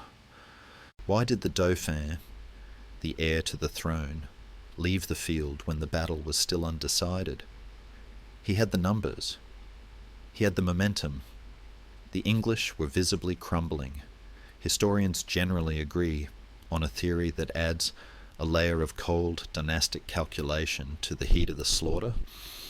It is believed that King John II, watching the carnage from his position in the rear and seeing the struggle of his son's division, made a father's choice rather than a general's choice.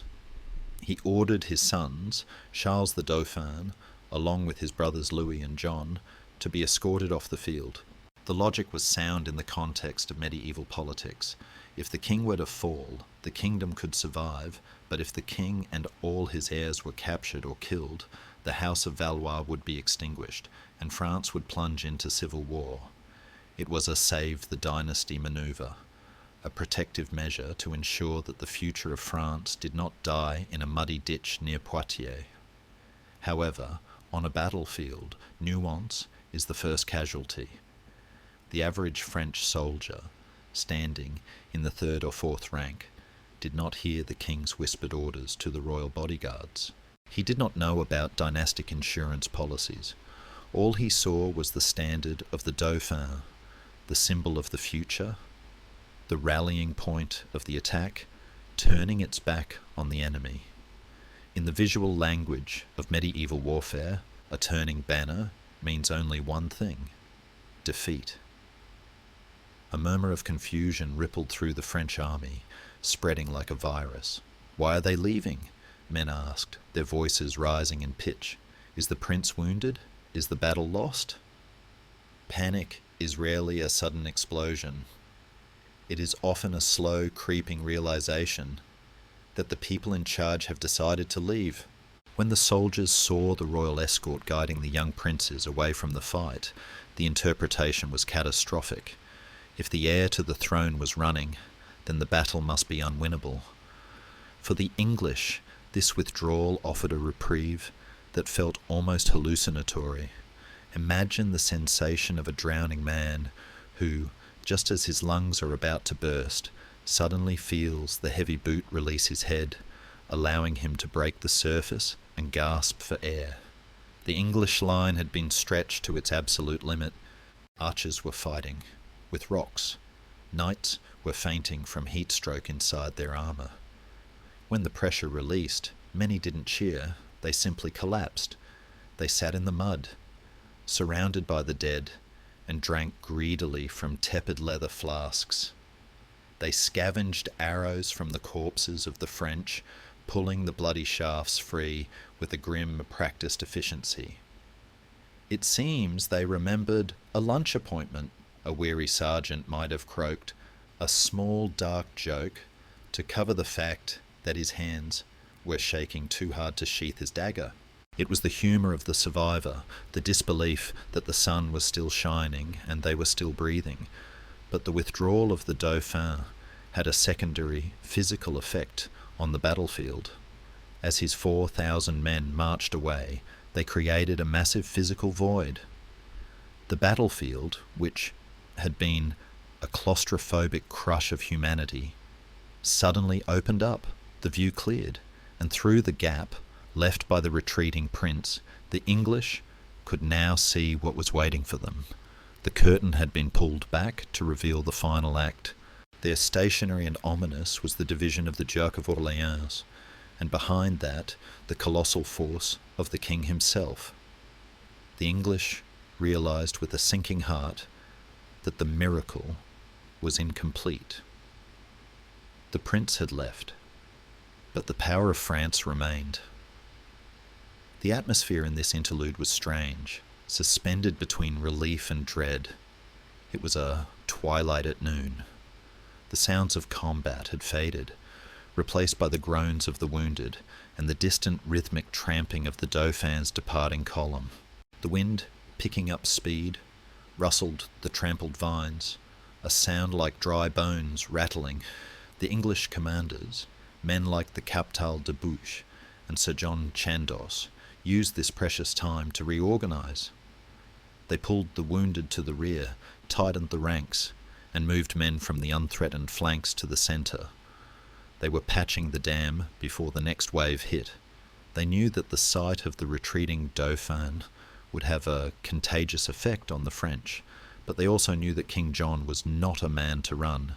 The mysterious withdrawal had bought them time, but time is a neutral resource. It allowed the English to breathe, but it also allowed the French king to gaze upon the field and let his own anger harden into a terrible resolve. Scholars often wonder what would have happened if the Dauphin had stayed. His numbers alone might have been enough to grind the exhausted English into dust. By removing the hammer of the 2nd Division, King John had inadvertently saved the English army from immediate collapse. He had traded military pressure for dynastic safety, a trade that makes sense in a council chamber, but feels like madness in the mud. As the last of the Dauphin's banners disappeared over the ridge, a heavy silence fell over Maupertuis.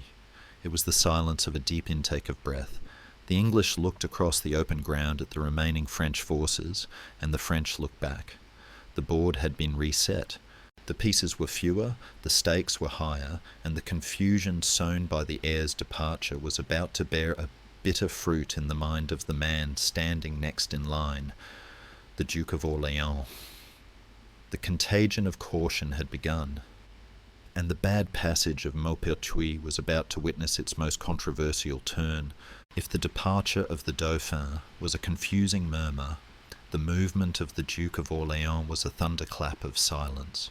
We must now turn our gaze to the third great block of the French army, commanded by the king's own brother, Duke Philip of Orléans. This division had not yet fought. It was fresh, untouched, and immense, numbering perhaps 3,000 or 4,000 men-at-arms, many of them mounted. Had they charged in that moment of English exhaustion, history would almost certainly have been written differently. The English line was brittle, held together by willpower and scavenged arrows. A fresh hammer blow would have shattered it like glass, but the hammer never swung. The contagion of doubt, sparked by the Dauphin's retreat, now jumped the firebreak to the Duke of Orléans. Imagine the view from his saddle. He sees the vanguard destroyed. He sees the king's sons, the future of the dynasty, being escorted off the field by the royal bodyguards. In the confusion and the dust, without radio or reliable signals, what is a commander to think? The most logical conclusion was catastrophic but clear. The king has ordered a general retreat. The battle is lost. Save what can be saved. Historians still argue fiercely about the Duke's motivation. Was it a misunderstanding of the Save the Princes order? Was it the prudent decision of a man trying to preserve a fighting force for another day? Or was it, as many contemporaries whispered with venom, sheer naked cowardice? The Chronicle of Froissart is relatively kind, suggesting confusion, but others were less forgiving. To the men watching, both the desperate English and the furious king, it looked like betrayal. It looked like the king's own brother was looking at the butcher's bill and deciding he didn't want to pay. And so the unthinkable happened. The banner of Orléans, one of the most powerful symbols in France, turned around. The entire division, thousands of fresh soldiers who had not struck a single blow, wheeled about and began to march off the field, following the path of the Dauphin. They did not look back. They flowed away like water down a drain, leaving a gaping, horrifying void in the centre of the French formation. For the English, this was a moment of surreal, almost comedic disbelief. A weary archer, leaning on a rock and panting like a dog, might have rubbed his eyes and turned to his captain. "Sir, is it something we said? Or did they remember they left the oven on?" It was the gallows humour of men who had prepared themselves for death, only to find the executioner packing up his axe and going home for lunch. The relief was physical, a sudden unclenching of muscles that had been rigid for hours. But beneath the relief was a profound confusion. They were witnessing the disintegration of a massive army, not through defeat, but through a failure of nerve. But if the English felt relief, King John II felt a cold, burning isolation. We must now zoom in on the king himself. He was seated on a magnificent white courser, surrounded by his own massive division, the final and largest wave of the army. He watched the backs of his son's men disappearing. Then he watched the backs of his brother's men join them. In the span of an hour, 2/3 of his army had vanished without his command. He was being stripped naked on the battlefield, layer by layer. The silence that followed Orléans' departure was heavy with implication. The king was now effectively alone. The buffer between him and the English was gone. The vast sea of banners that had surrounded him that morning had evaporated, leaving him stranded on an island of loyalty with his personal guard and the most die-hard of his nobility. It was a moment of supreme pathos. The king, who had started the day with the greatest host in Christendom, was now facing the English with a force that was suddenly, terrifyingly, equal in size to the enemy. The psychological impact on the remaining French troops was devastating. To see the king's brother flee is to see the structure of the world collapse.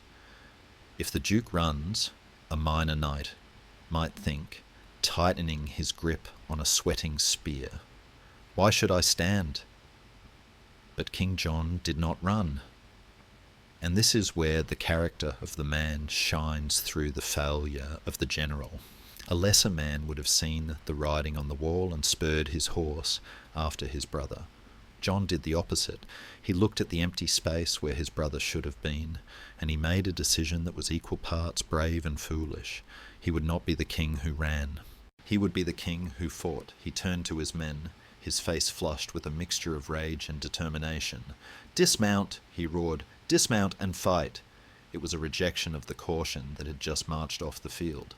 He sent his horse away, a symbolic gesture that shouted, "I am staying here. I will win this ground, or I will die on it." His knights, inspired by this suicidal bravery, or perhaps shamed into it by the flight of the others, followed suit. They climbed down from their horses, cut their lances, and formed a shield wall around their monarch. The Duke's betrayal had cleared the board. The complicated manoeuvring, the flanking attacks, the cavalry charges, all of it was over. The battle had been distilled down to its purest, most brutal essence. A king in the mud, holding an axe, staring across a field of corpses at a prince who refused to die. The complexity of the morning had given way to the simplicity of the afternoon. There were no more divisions to hide behind. The final act would not be a clash of armies, but a duel of wills. As the dust from Orléans' retreat settled, the wind picked up, carrying the smell of iron and death. The English, seeing the king's standard advancing alone, realized the truth. The easy part was over, the part where the enemy ran away. Now came the hard part. The king was coming, and he was not coming to negotiate. He was coming to wash the stain of his brother's cowardice in English blood. The field of Maupertuis, cleared of the confusing masses, was now a grand, open arena for the final collision. The hollow victory of seeing the enemy retreat was replaced by the solid, terrifying reality of a king who had decided that death was preferable to dishonour. The stage was now cleared of the faint-hearted. The retreating dust of the Duke of Orléans had settled, leaving behind a silence that was more terrifying than the roar of the charge. In the centre of the field, beneath the torn and muddy banner of the golden lilies, stood King John II. He was no longer the distant monarch on a white horse, directing armies with a baton. He was a man standing in the dirt, gripping a heavy battle axe, surrounded by the last faithful remnants of his kingdom. The king's fury was not a metaphor. It was a physical engine that was about to drive the final, bloodiest phase of the battle. John II was a man of immense physical stature, tall and broad-shouldered, built for the violence of his age. He had watched his army disintegrate. First the reckless vanguard, then the cautious Dauphin, and finally the treacherous Orléans. He had been stripped of his cavalry, his flank support, and his numerical advantage. All that remained was his pride and his personal division. Perhaps 3,000 of the finest knights in France, men who had sworn blood oaths never to turn their backs on their sovereign. In a gesture that would echo through the annals of chivalry, King John ordered his own horse to be taken away. It was the ultimate statement of intent. By dismounting, he was telling his men, and the English watching across the field, "There is no retreat for me. I win here, or I die here." He took his place in the front rank, a giant in blue velvet and steel, flanked by his personal guard. But he was not alone in his family. While his older sons had been ushered to safety, his youngest son, 14-year-old Philip, refused to leave his father's side. This boy, who would earn the nickname Philip the Bold for his actions this day, stood by the king, unarmed, but watchful, a poignant symbol of loyalty amidst the ruin. The advance of the king's division was slow and grim. These were not fresh troops rushing to glory. They were tired men marching into a meat grinder, driven solely by the will of their monarch. On the English side, the sight of the king advancing on foot sent a chill through the ranks. The English soldiers were exhausted. They had been fighting since dawn. Their arms were leaden, their mouths dry as dust, their armour hanging heavy on bruised shoulders. They had thought the battle was won when Orléans fled.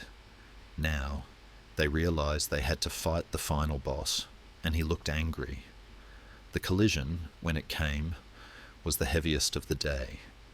It was not the crashing impact of cavalry, but the grinding slam of two walls of heavy infantry locking shields. The sound was a dull, wet thud, followed by the scream of grinding metal. King John, wielding his great axe, fought with a savage, possessed energy. The chroniclers describe him as a lion hacking at the English line, smashing shields and cleaving helms. He was fighting not just for a piece of ground, but against the humiliation of the day. He was trying to chop his way out of a disaster. Beside him, young Philip acted as his eyes. The boy did not fight, but he shouted warnings through the din, his voice cracking with adolescence and terror. "Father, guard to the right. Father, guard to the left." It is one of the most cinematic and touching vignettes of the Middle Ages. A king protecting his kingdom and a son protecting his father, bonded together in the centre of a slaughterhouse. The fighting was incredibly intimate. At this range, the longbow was useless. The English archers, having exhausted their arrows hours ago, were now fighting as light infantry, darting in with knives to stab at the gaps in the French armour. It was a brawl.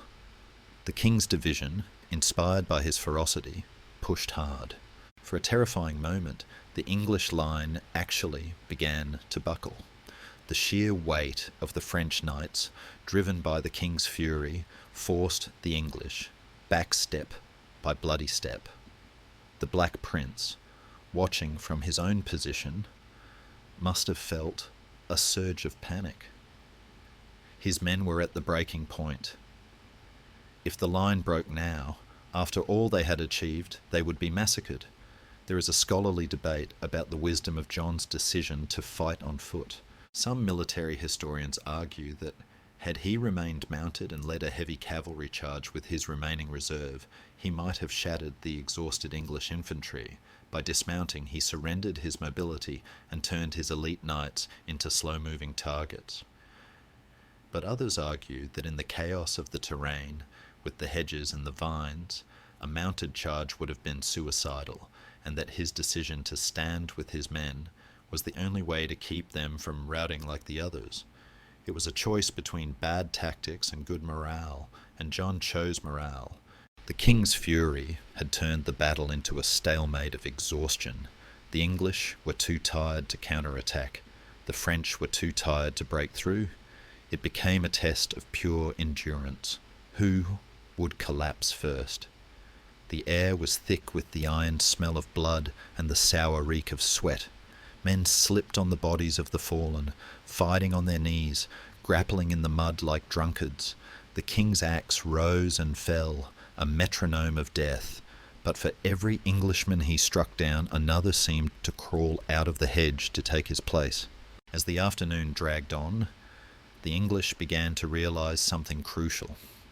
The French were not being reinforced. The king was all that was left. If they could hold him, they could take him. The fear in the English ranks began to curdle into a predatory focus. They were no longer fighting a nameless army. They were hunting a king. The shouts of St. George were replaced by pointing fingers and hoarse whispers of, "There! The blue surcoat, take him!" The pressure on King John intensified. He was no longer just attacking, he was being swarmed. The English, sensing the prize, pressed in from the sides. The king's fury had saved his honour, but it had trapped his person. He had fought too well, stayed too long, and now the trap was closing. The romantic image of the fighting king was about to collide with the brutal reality of the hostage market. He was worth more alive than dead, and the English knew it. The axes and swords swinging at him were trying to batter him into submission, not to kill him. It was a violent, clanging courtship, a desperate attempt to secure the ultimate winning lottery ticket of the Middle Ages.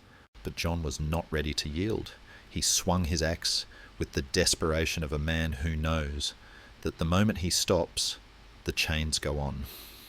The sun was dipping lower, casting long golden beams across the devastation, illuminating the tragedy of a king who had given everything, his strategy, his army, his safety, and found it was not enough. The fury was burning out, replaced by the cold realization of the end.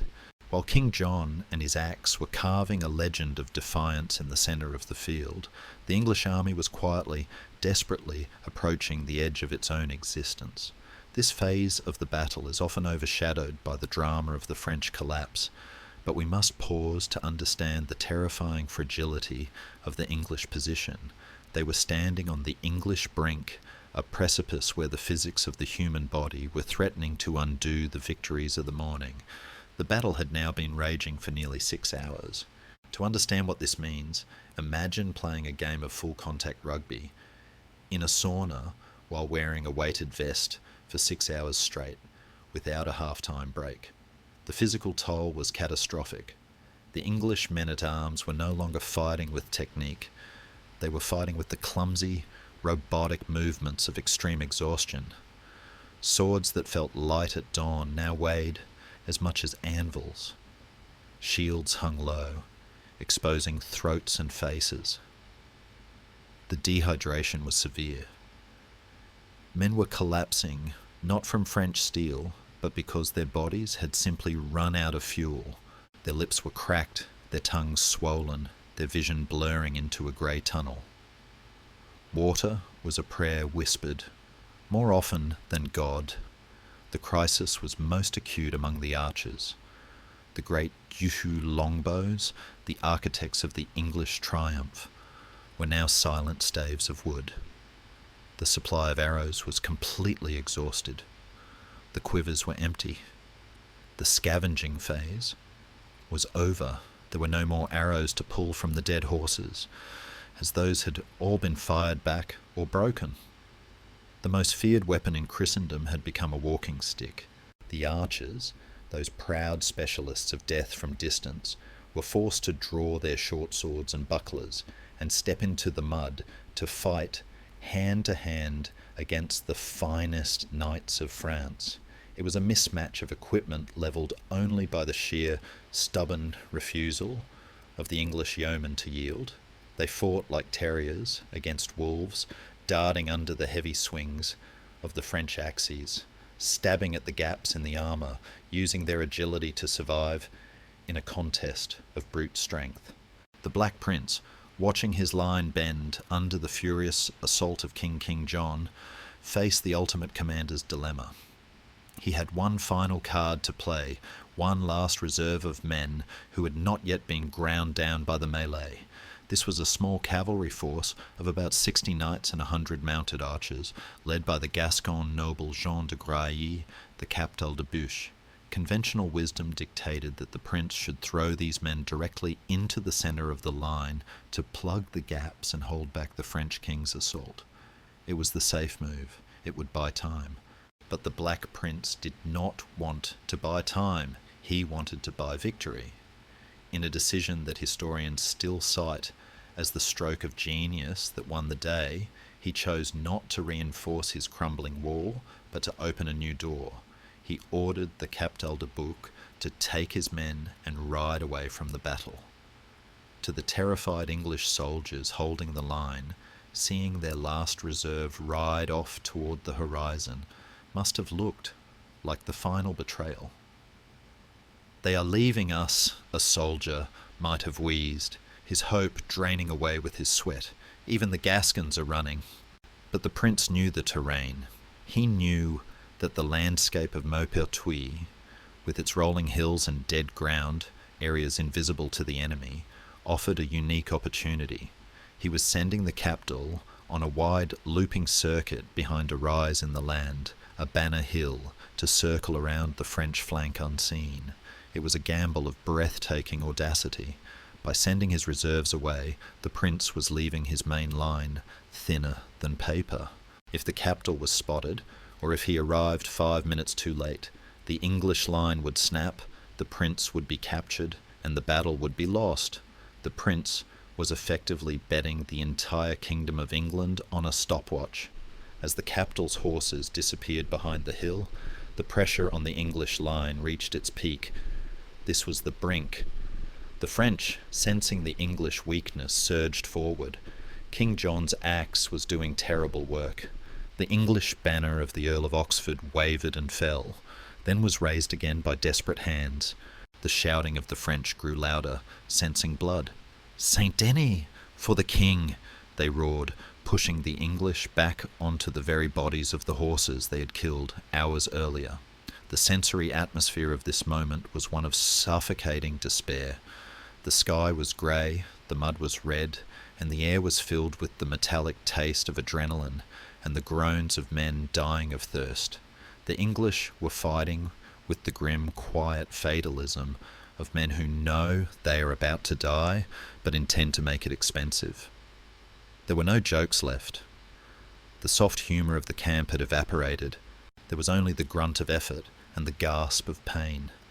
The Black Prince, mounted now on his own war-horse, rode behind the wavering line, his voice a constant, steadying presence. "A little longer," he urged. "Hold for the sake of your wives. Hold for the sake of your souls." He was buying seconds with his charisma. He kept glancing at the distant rise, the hill where the capital had vanished, waiting for a sign. The silence from that direction was agonizing. Had they gotten lost? Had they been intercepted? The English were hanging by a thread. The brink was crumbling. One more heavy push from the French king, one more surge of energy, and the dam would burst. The archers were bleeding, the knights were stumbling. The Battle of Poitiers, despite all the tactical brilliance, was about to be lost in a common muddy brawl. And then, just as the first English units began to break, a flag appeared on the crest of the hill behind the French, a splash of red cross on white, fluttering against the grey sky. The gamble had landed. The coin was spinning on the table, and it was about to fall. While the English line teetered on the razor's edge of collapse, gasping for breath in the mud, a silent drama was unfolding in the hidden folds of the landscape. We must now leave the screaming, claustrophobic crush of the main battle and ride with Jean de Grailly, the Captal de Buch. He is a Gascon lord, a subject of the English king, but French in language and culture, leading a small elite force of 60 mounted knights and 100 mounted archers. They are moving through what military men call dead ground, a shallow depression in the earth, shielded from view by a long, rising spine of limestone and scrub.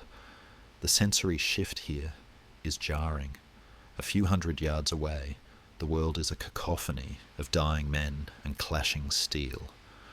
But here, in the lee of the hill, there is only the muffled thud of hooves on turf, the squeak of leather, and the heavy, rhythmic breathing of the horses. The captal rides in front, his eyes scanning the crest of the ridge. This is the definition of high-stakes warfare. If he pops up too early, the French will turn and crush his small force. If he is too late, there will be no English army left to save. He is threading a needle while riding at a gallop. There is a scholarly debate that whispers around this manoeuvre. Was this a pre-planned stroke of genius discussed over breakfast, or a desperate improvised gamble shouted over the din of battle? Most evidence points to the latter. The Black Prince, seeing the immobility of the French mass, realised he needed a lever to pry them open. The capital was that lever, but a lever is useless if it snaps, and 60 knights against thousands is a very thin stick indeed. As they rounded the hill and began to ascend the slope that led to the French rear, the wind shifted. It carried the full, deafening roar of the battle down to them. The horses pricked their ears, sensing the violence. The captain raised his hand. There was no need for a speech. These were veterans. They knew what they had to do. They crested the hill. To the rear ranks of the French army, mostly servants, pages, and the knights who were holding the horses of those fighting on foot, the appearance of the Captal's force must have seemed like a hallucination. One moment the hill was empty, a backdrop of grey sky and green grass. The next it was crowned with the banner of St. George and the fierce, colourful heraldry of Gascony. It is said that for a heartbeat the French rear froze, their minds unable to process the data. The English are in front of us. How can they be behind us? Do they sprout from the earth like angry mushrooms? Then the captain lowered his lance, and the hallucination became a nightmare. The Gascons charged. It was not the earth-shaking thunder of thousands, but the sharp, piercing strike of a dagger into a kidney. They crashed into the disorganized rear of the king's division. The mounted archers, riding alongside the knights, poured arrows into the backs of the unarmoured pages and the undefended horses. Panic, that most contagious of battlefield diseases, flared instantly. The cry went up, "Treason! We are surrounded!"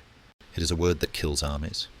The soldiers in the rear, thinking a massive new English army had arrived, turned and fled. They pushed forward into the ranks ahead of them, who were locked in combat with the Black Prince. The pressure wave travelled through the French army like a shudder through a dying animal. Men who were fighting fiercely at the front suddenly felt the weight of their own comrades crushing them from behind. The cohesion of the king's division, which had been its greatest strength, shattered. Simultaneously, the Black Prince saw the banner on the hill. It was the signal he had been praying for. He rose in his stirrups, his voice cutting through the exhaustion of his men. "Advance in the name of God and St. George." The English line, which moments before had been on the verge of breaking, found a reserve of adrenaline that defies biological explanation. They surged forward. It was the classic hammer and anvil. The captal was the hammer, striking from the rear. The prince was the anvil, holding firm at the front. The French king's division was caught in the vice. The result was carnage. The French knights, squeezed from both sides, lost their footing. They fell in heaps, unable to rise, trampled by friend and foe alike. The king's fury that had driven them so close to victory evaporated, replaced by the chaotic desperation of survival. Men threw down their weapons. They raised their visors, gasping for air and mercy. The geometry of the battle had inverted in seconds. The circle of French steel that had been closing on the English was now a broken ring of panic. The Captal de Buch, fighting his way toward the king's standard, becomes a figure of mythic proportions here. He is the hidden flank made flesh, the unexpected variable that solves the impossible equation. His small force didn't need to kill everyone. They just needed to convince the French that they could. They created the illusion of a massive encirclement, and the French imagination did the rest. In the centre of the collapse, King John stood like a lighthouse in a hurricane. He must have realised in that moment that the game was up. He heard the screams from behind him. He saw the English surging in front of him. The trap he had walked into had snapped shut. But he did not yield. Not yet. He continued to swing his axe, a tragic figure fighting against the turning tide of history. His personal guard was falling one by one. The banner of the Golden Lilies, the sacred symbol of France, wavered as its bearer was cut down. It fell into the mud, was raised again by a brave hand, and then fell again, this time to disappear under the trampling boots of the rout. The English soldiers, sensing the end, became frenzied. The discipline of the line dissolved into a chaotic hunt. They were no longer fighting a formation. They were hunting ransoms. "Take the knights, leave the footmen," was the cry. A live knight was a winning lottery ticket. A dead one was just scrap metal. The field became a bizarre marketplace of violence, where men were tackled, beaten into submission, and then dragged away as prizes. As the sun began to touch the horizon, casting long, bloody shadows across the field, the hidden flank had done its work. The French army, the greatest host in Europe, had been dismantled piece by piece, first by arrows, then by terrain, and finally by a trick of the eye and a charge from the rear. The Captal de Buch wiped his bloody sword on his horse's mane, watching the dissolution of the enemy. He had turned the lock. Now, all that remained was to collect the key, the king himself, who was still fighting, alone and magnificent, in the centre of the ruin. The grand tapestry of the French army had unravelled completely, leaving only a single, defiant knot in the centre of the weave. The field of Maupertuis was no longer a battlefield. It was a scene of industrial liquidation. The English and Gascon soldiers, drunk on victory and adrenaline, were chasing down the fleeing French lords, tackling them in the mud, dragging them from their horses, and shouting demands for surrender. But in the eye of this chaotic storm, King John II remained. He had not fled. He had not fallen. He stood with his back to the setting sun, a towering figure in battered armour, his surcoat of blue velvet slashed and stained with the grime of war. He was no longer fighting for victory. He was fighting for dignity. This moment, the capture of the king, is one of the most vividly documented scenes of the Middle Ages. Yet it retains a surreal, almost theatrical quality. It was not a majestic duel between monarchs. It was a brawl. The king was surrounded by a mob, English men-at-arms, Gascon adventurers, and archers with bloody knives pressed in on him from every side. They were screaming at him, a cacophony of greed and violence. "Yield! Yield to me!" they shouted. They knew exactly what he was. He was the ultimate prize. To capture the King of France was to secure a fortune in ransom that would set a man up for generations. It was the medieval equivalent of finding a diamond the size of a fist in the mud. Beside the king stood his 14-year-old son, Philip, the boy who had refused to leave his father when his older brothers were escorted away, continued his desperate commentary. "Father, to the right. Father, to the left." He was the eyes for the blinded giant. King John, exhausted, his breath coming in ragged gasps, swung his axe, some sources say a mace, with mechanical desperation. He struck down anyone foolish enough to get within reach, but the circle was tightening. He was being suffocated by the sheer number of hands reaching out to grab him. The danger now was not that the king would escape, but that he would be killed in the argument over who owned him. Men were shoving each other, fighting over his bridle, grabbing at his legs. It was a terrifying, claustrophobic crush. The sanctity of majesty had evaporated. He was just a piece of meat in a tank of sharks. Into this deadly scrum pushed a figure who embodies the strange, fluid loyalties of the 100 Years' War. His name was Denis de Montbec. He was not a great English lord, nor was he a famous hero. He was a French knight from Artois, an exile who had been banished for manslaughter and had taken service with the English crown. It is a profound historical irony. The King of France was not captured by the Black Prince, nor by a great English duke, but by one of his own rejected subjects. Montbec, a large and powerful man, muscled his way through the crowd. He shouted over the din, addressing the king in his own tongue. "Sire, sire, surrender yourself." King John, parrying a blow, paused. He looked at this stranger, sweat stinging his eyes inside his helmet. The reality of his situation had finally pierced the adrenaline. The axe felt heavy. The sun was gone. "To whom shall I surrender?" the king reportedly asked, his voice hoarse. "Where is my cousin, the Prince of Wales? If I see him, I will speak." "Sire," Morbec replied, "he is not here. But surrender to me, and I will lead you to him." The king looked at the mob around him. The hungry eyes, the raised daggers, the shouting faces. He realized he had no choice. If he did not yield now, he would be torn apart by accident or malice. With a heavy sigh that signalled the end of the Valois dream, he pulled off his right gauntlet, a heavy steel-plated glove, and handed it to Morbec. "I surrender to you," he said. It should have been a moment of calm, but the surrender only intensified the chaos. The surrounding soldiers, seeing the prize being claimed by an exile, went berserk. They swarmed in. "I took him!" one shouted. "No, I did," screamed another. They grabbed the king by his shoulders, by his belt. They dragged him this way and that. Morbec was shoved aside. The King of France, the anointed ruler of millions, was being mauled like a rag doll in a tavern brawl. The situation became critical. The king was in genuine danger of being crushed or stabbed in the melee. Philip, the young prince, was clinging to his father, likely terrified.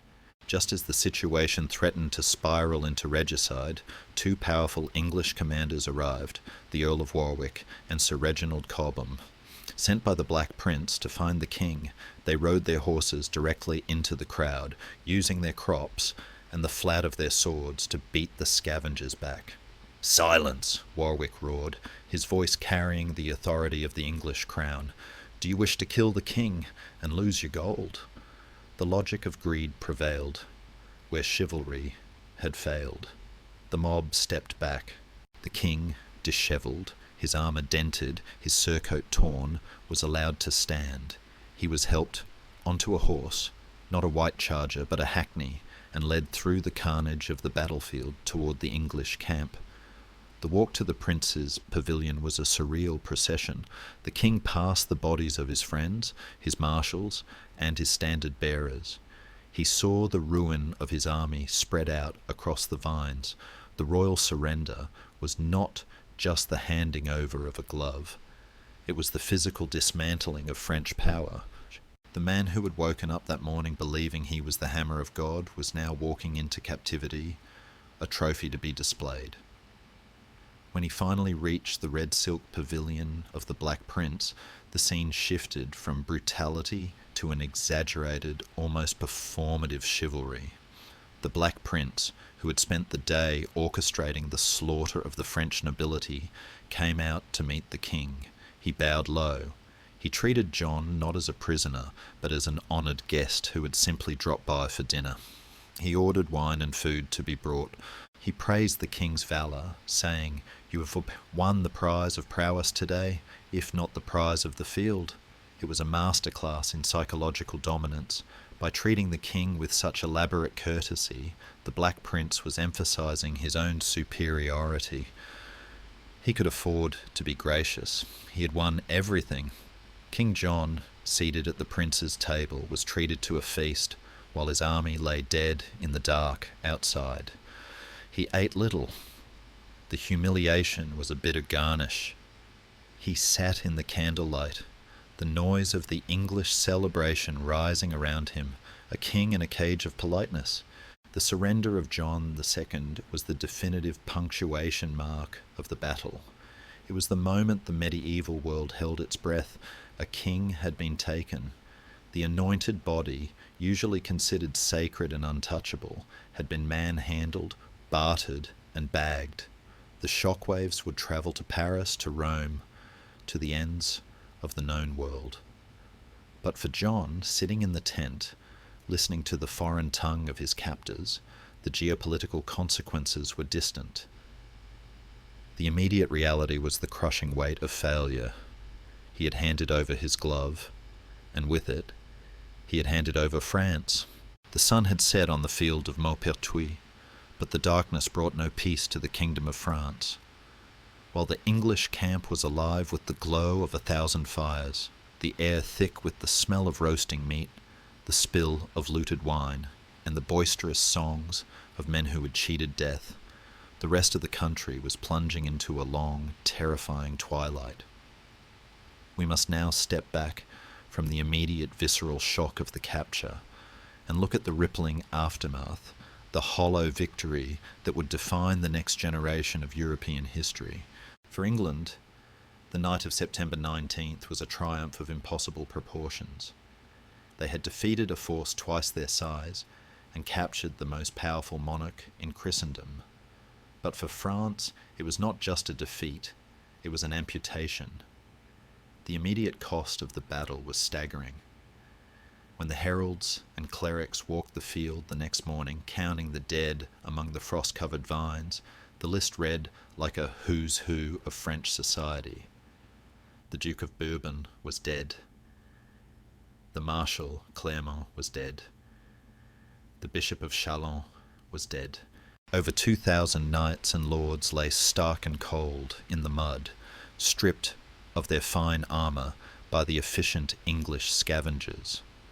The flower of chivalry, a phrase often used with romantic flair, had been scythed down in a single afternoon. The governing class of France had been decapitated. King John II, the prize of the night, began his long journey into captivity. He was taken first to Bordeaux, the English stronghold, where he spent the winter. Then, in the spring, he was transported to London. The entry of the captive king into the English capital was a spectacle of bizarre, chivalric theatre. The Black Prince, ever the master of optics, rode a small black horse, while King John was mounted on a magnificent white charger. To the crowds lining the streets of London, it looked like a gesture of supreme respect, the victor humbling himself before the vanquished. But the symbolism was double-edged. By putting the French king on the great horse, the prince was displaying him not just as a guest, but as a trophy, a prize steer paraded through the market. John was housed in the Savoy Palace, surrounded by luxury, treated with deference, yet utterly powerless, a gilded bird in a very expensive cage. Back in France, the hollow nature of the situation began to reveal itself. The capture of the king did not bring peace, it brought anarchy. With the monarch gone and the nobility discredited by their flight at Poitiers, the social contract of feudalism snapped. The peasants, who had been taxed into starvation to pay for the armour of the knights who had failed to protect them, rose up. This was the Jacquerie, a violent, spontaneous explosion of rage. Castles were burned, nobles were murdered, and the countryside descended into a state of nature. The Dauphin Charles, the young man who had left the field at Poitiers, was left to rule a burning house. He faced revolution in the streets of Paris and banditry in the provinces. The English victory had smashed the jar of France, but the English were not there to put it back together. They were only there to count the shards. The negotiations for the king's release dragged on for 4 agonizing years. The result was the Treaty of Bretigny in 1360. The terms were draconian. France agreed to pay a ransom of 3 million gold écus, an amount so astronomical it is difficult to convert to modern currency, but imagine the GDP of a small nation transferred in gold bullion. In addition, England was granted sovereignty over nearly a third of France, including Aquitaine, Poitou, and Calais. On paper, it was the greatest English victory since the Norman conquest. Edward III and the Black Prince had redrawn the map of Europe, but here lies the tragedy and the hollowness. Maps are drawn with ink, but borders are held with blood. England simply did not have the manpower to occupy and rule such a vast territory permanently. The victory at Poitiers had been won by a raiding force, not an occupying army. The English garrisons were islands in a sea of hostile French resentment. The ransom, while massive, crippled the French economy so badly that it could barely be paid, leading to further instability that made the conquered lands impossible to govern. The victory was too big to swallow. The personal fate of King John II serves as the final melancholic coda to the battle. He was released to raise his own ransom, leaving his second son, Louis of Anjou, as a hostage in English custody to guarantee the payment. John returned to a France he barely recognised, a land of plague, poverty, and cynical exhaustion. Then, in 1363, news reached him that his son Louis had escaped from English captivity, breaking his parole. King John, a man for whom honour was the only currency that still held value in a bankrupt world, did something that baffled his contemporaries and still puzzles historians. He announced that he would voluntarily return to captivity in England to take his son's place. His counsellors begged him not to go. They called it madness. But John famously replied, if good faith and honour were to be banished from the rest of the world, they should still be found in the hearts of kings. He crossed the Channel one last time, returning to his gilded cage in London. He died there a few months later, in 1364, a prisoner of his own code, a king who had lost his kingdom on the battlefield but saved his soul in the prison cell. His body was returned to France, buried with the pomp that had been denied to him in life. The Black Prince, too, found the victory at Poitiers to be a poisoned chalice. He contracted a mysterious illness during his later campaigns in Spain, dysentery, or perhaps dropsy, and returned to England a broken invalid. He died 1 year before his father, never wearing the crown he had fought so hard to polish. The great winnings of Poitiers, the lands and the gold, slowly slipped away. Within a generation, under the astute leadership of the Dauphin, now King Charles V, France clawed back almost everything it had lost. The English dominance faded, leaving behind only the legend of the longbow and the memory of that September Monday. The Battle of Poitiers was a turning point, but the road did not turn where the victors expected.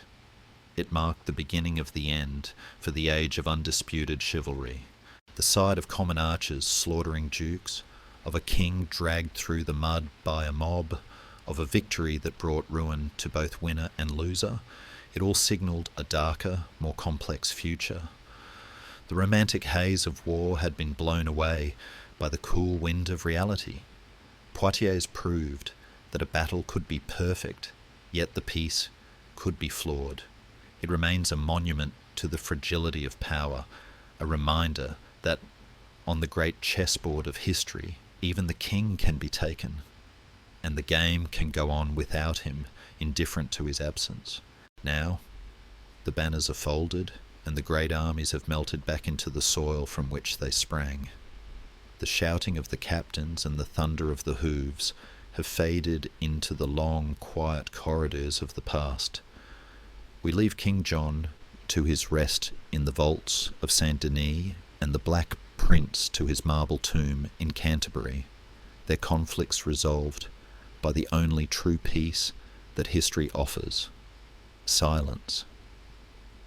As you lie here, let the heavy armour of the day fall from your own shoulders. The struggles of kings and the turning of maps are distant ripples, far away from the safe, warm shore where you now rest. The night is not a battlefield for you, it is a sanctuary. The darkness is not a fog of war, but a velvet blanket, soft and protective. Feel the stillness of the room around you. The air is calm. The world is pausing, just for you, like the dust settling on the vineyards of Poitiers after the storm. Let your thoughts settle. Let them drift down one by one, until the ground of your mind is clear and quiet. There are no more marches to make tonight, no more battles to fight. The history books are closed. The candle is blown out. The story is done. Drift now carried by the slow, gentle current of sleep. Down the river of time, past the noise, past the worry, into the deep, dreamless ocean of rest, sweet dreams,